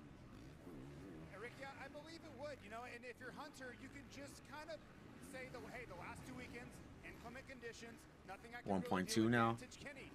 Talking about Cooper Webb on Prado. in normal conditions, and it's back to the I have 3 rods and toe screws in my neck as well. It would probably suck if I win one. Ew, damn. Yeah, no bueno. Here with Justin Cooper doing some chasing on Cooper Webb. This is for a spot in the top 5 if Justin Cooper can get by the champ. Justin Barcia enjoying another top 10 run along with his Troy Lee designed Red Bull Ducati teammate. I think I got my 7th place on the RM Fantasy. Was it a wild card 7th? I chose Barcia. It's been been a rough 1.0, year for Cooper. 1.4. Come on, Hard, but Cooper Webb. I feel like there's been certain moments, and as a competitor, where if you could have just gotten by a guy on a certain lap, it changes the dynamic of the race. I go back to Dallas when he wasn't able to hold off Kenny for the lead early on in the race, like the first two laps. I think that changed the complexity of that particular race. And this J. race, Coop for scheming the example, whoops. wasn't able to get by Jorge. I think if he's able to do that, it changes the finish for him, I believe. And it's not Facts. for the lack of trying. Meanwhile, at the front of this race, Honda HRC progressive rider Hunter Lawrence has put nearly 10 seconds on his rival Ken Roczen. Well, he has, and I'm looking at the timing and scoring right here. Remember, Yeah, it's gonna be winner take all next week. That's gonna be fucking crazy. It looks like Eli has dialed it back a little bit, or Ken has wicked it up, because he has built up a nice little cushion there over Eli Tomac to take a little Dude. bit of the pressure off. Okay, I'm probably gonna end up eating my words again. There's 7 minutes left, but with Prado. The red plate either by himself or in a tied position, meaning to be the series leader 8 different times this year. He may very well go to the season finale, not with the red plate, but within just 1 point of Ken Roczen. Remember, this season is the season that delivered Hunter Lawrence's very first 450 Supercross win in Arlington. He then went on at Indy and in Birmingham to go back-to-back. He then won again in Nashville. Fucking Paul Webb, dude. And I don't know why J. Coop hasn't passed him. On the year to match Ken Roczen. These two are together in so many Let J. Coop pass you. Obviously, he has more speed and then get a toe. They'd have 5 wins. Podium's the same. It's just absolutely. Oh, now he's trying to put a front tire. Show him front tire. Okay. You know, because he has more top 5s, but still, and I'm going to tell you, I never had this guy in this position preseason. It's absolutely incredible.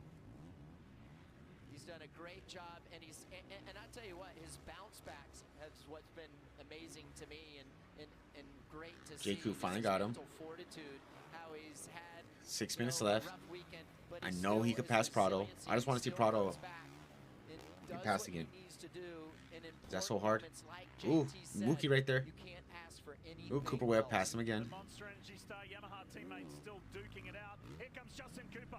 Got a better corner exit there and is able to get alongside the champ and execute the move. Cooper Webb comes back though. Justin looks over and he knows how tough Cooper Webb is to fight on track. And in the background, looming large, is Malcolm Stewart. It's not funny that you use your hand for everything breaking your finger. Together as well in Ferrandis and Barsha fighting inside the top 10. There they are, just in the background. And Kawasaki's Chase Sexton. Where is Chase? 10th? Look at Malcolm, got a great ride, or great run, pardon me, through the whoops. I honestly kind of in the back of my mind was thinking Chase was gonna win too. Whoops being so slick and hard, like JT talked about on our track report. He's able to use those legs and that weight advantage to get a good drive, create more traction. Don't take your eyes off the 14 of Dylan Ferrandis either. Here Oh, he he's comes. 0.6 on Prado. Teammate, and he is rolling with Malcolm. Up position by position. And Ferrandis owns the fastest lap of the race. Went to the doctor for a small bump. Around. So the Frenchman's flying. I cracked my jaw. I don't know how bad I broke it. I never went to the doctor, but every time I talk and eat, it pops. All these guys are scrunched up here. That means he healed completely wrong. Jorge for 4th.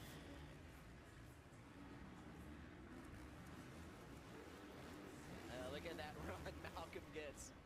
Come Rolls to the on. outside. 0.9. Let's see if Prado can hang on to this. We know that he can. We know that he's capable of doing it. We saw it at A1 where he finished on the podium for the first time. And a few races ago, he finished 4th.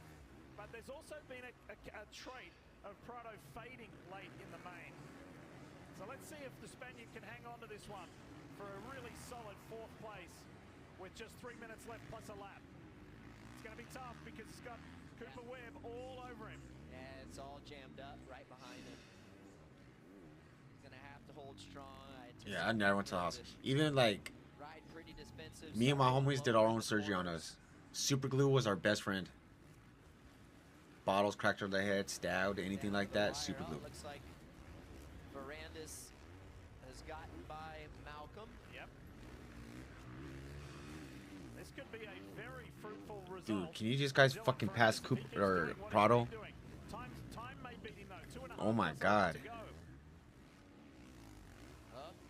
There's Coop. Oh, I thought he was going to get a better drive out of that corner to kind of make a move on Prado. Yeah, I took a piece of metal at work to my jaw. That's what the fuck got me.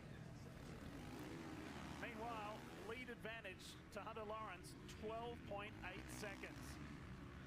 Has answered the call. 13.5 now. Albeit after it was red flagged and then they had a Yeah, next week's gonna be super interesting. capitalized on that opportunity to reset and worked his way past Justin Winner take all, dude. That's what we like to see as fans. We like to see domination in one way and then a fight to the end in the other way. It's like we were here last year. Wasn't this same situation where Justin Cooper was all over Cooper Webb and couldn't get by him? We all thought that Justin was just... Yeah, you had pace when it. Nah, it was at work. I got right back up to my feet and kept working. Face was all swollen and shit. Bottom box, race leader Hunter Lawrence. I was trying to impress the boss because like I was only a temp. I was on a different crew, like a drywall crew, but I wanted to be with the welders. They asked me to work on a Sunday, so I was trying to impress, and I did. I got put on that crew and went. It was raps from there. Jakub went down. Oh shit.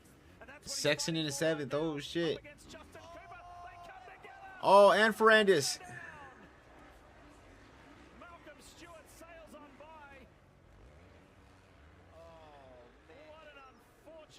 Webb finally got him. Okay, now. Oh, so you just sucked it up and cried when you got home? Nah, it sucked.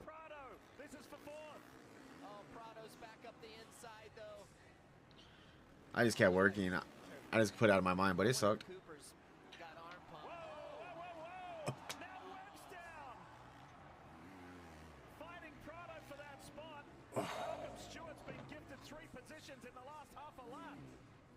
Oh my god, Paul Webb just said fuck it and tried to run him high. Incredible to see what just happened and No, you're good. frustrating at the same time. Watch this. Forget 5th. 4th place for Malcolm Stewart aboard the Rockstar Energy Factory. What'd I say about Prado? Down to 6. From a fall and a front wheel that can That's the second time Webbs took himself and Prado down like that.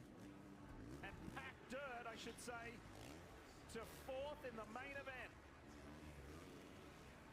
Chase Damn. Sexton finds himself too in the top 5. That was frustration all over.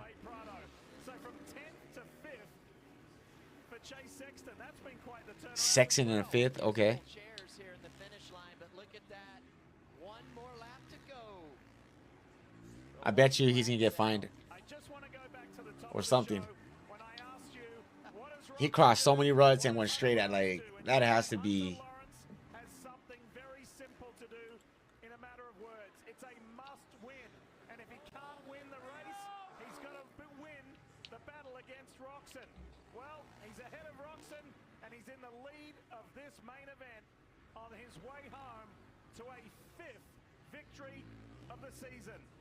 What he's been able to do. You think about the last 2 weeks, okay, and how they've went. And just think about how he lost that 30-point gap that he had.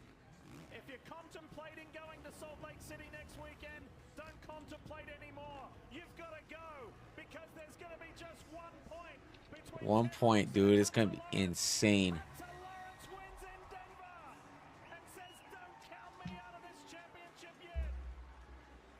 Roxon in 2nd place through the sand for the final time.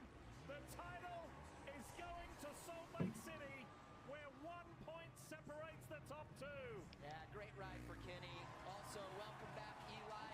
Incredible podium finish there, but hey, listen, that was a great ride by the 94 of Ken Rose. Webb just said fuck that. To win his first ever 2 All right, Joe. Stay safe, man. See you next week, man. It's gonna be a good finale next week. Can't be bummed with that. Fist pump.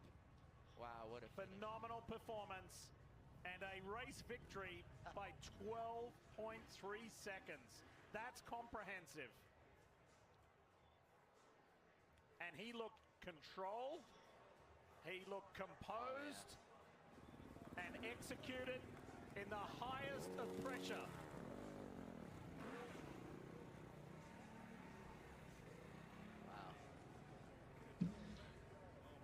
And it appeared that way after his heat win. When Will spoke to him, he wasn't too emotional. It was that's what we needed to do.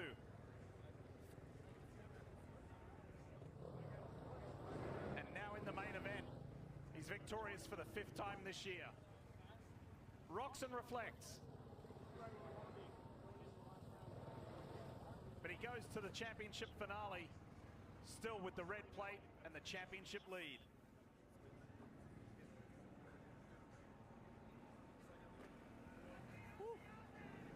It is on. We couldn't ask for any more. Last man standing next week. We'll hear from the winner next. Nah, it's not. How good of the part-time pirate Dean Wilson, 9th? Yup. If I was like guys like Jordan Smith, Craig, all these guys, I would be like, dude, what the fuck? Racing all season, and this dude part-timer comes over and is fucking...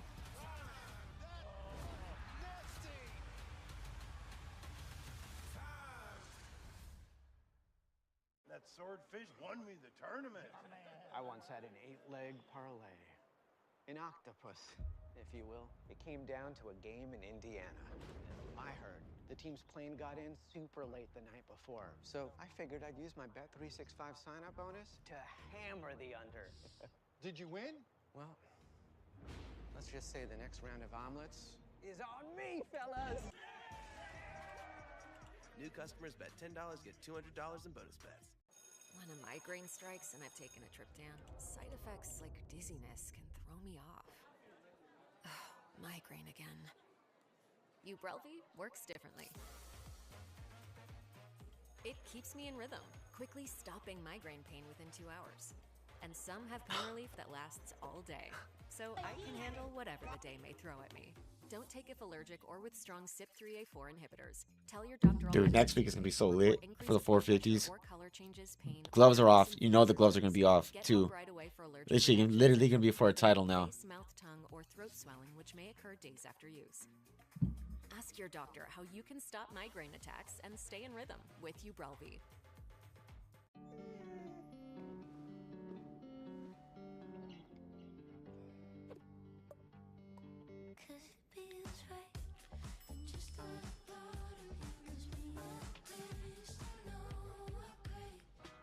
I bet you anything they find Cooper Webb too for that.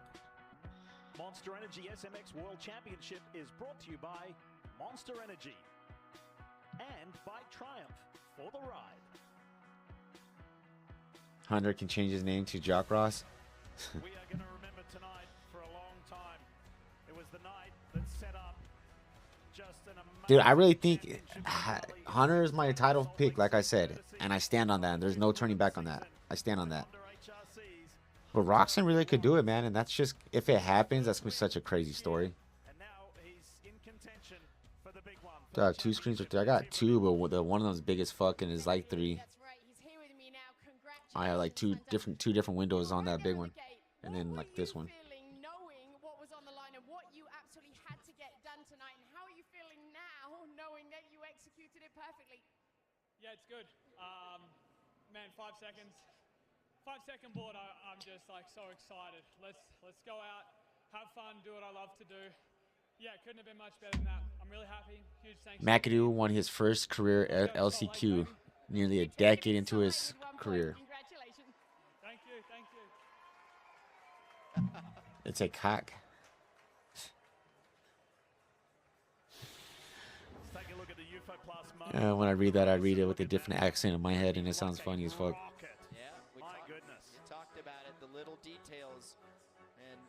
Ooh, he went into the back of Hunter. Kenny did on the start. Time when it matters the most. And here it is. The pass that gave Hunter Lawrence the lead, and he never looked back. And look at this with authority. Yeah, I mean, he had to do that. I mean, he could not waste any time, and he has waited a little long in the past, and the urgency was there. And again, like the start, making it happen. Who was it? Was it Jet or Hunter that dated Prado's sister? The top two finished in the top two, but it's worth making this point because this is big. The hometown, home state hero, Eli Tomac, gets his 111th podium. Guess Damn. who ties? The king, Jeremy McGrath, for second all time. So he comes back out of injury to race at home and ties the king for second on career podiums. Well done, Eli Tomac. It has been quite the night here in Colorado. And the man who still holds the championship lead by 1 point is standing with JT. Here he is. That's right, Lee. Well, I don't have to sell it. It all comes down to next weekend. You and Hunter going Kickstart versus the fucking Australians. I don't even know. Thoughts on what this all means going down to the final race. It's gonna be amazing. Great race. Honestly, I'm happy with it. I wasn't fast enough all day, honestly. I mean, I know I had a great lap time in the qualifying too, but Hunter was on it all day. So once I got second and tried a little bit, but I didn't want to override it because it was going to be a long main. And yeah, just settle in for second. Obviously, we had 4 points. That's 1 point. Let me see what Salt Lake weather is next week. What it was going into the last round. You know, I think it's most exciting for the fans, for us, and happy with the second place. That's all I had tonight. And yeah, here we go next weekend. Great job. We'll see you in a week. Mostly sunny, no rain. Dirt's gonna be like this. Just honest. Didn't have the speed. Gave it what I had. That was it. And I still lead the championship. Like everyone's saying tobacco. Lake City. Here, let me see real quick. This is pretty mind-blowing stuff. I mean, I just it's a coin Tomac toss. retire. I think Tomac at least next year he'll re-race. I think he's gonna retire after next year. By the way, seeing Joey Savacci in 7th, it's been a fantastic year for Joey. Unfortunately, earlier today he crashed.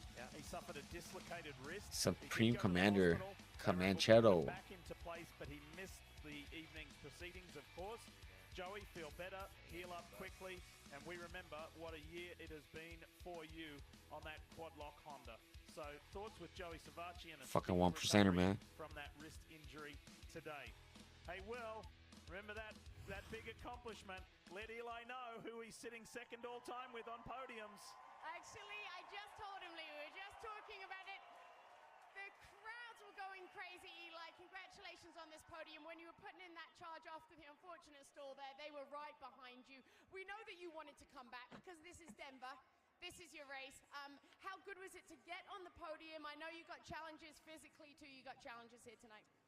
Hey, just glad to be You're trying to say Tomac, not tobacco. Colorado fans. I was so bummed when I stalled in that sand.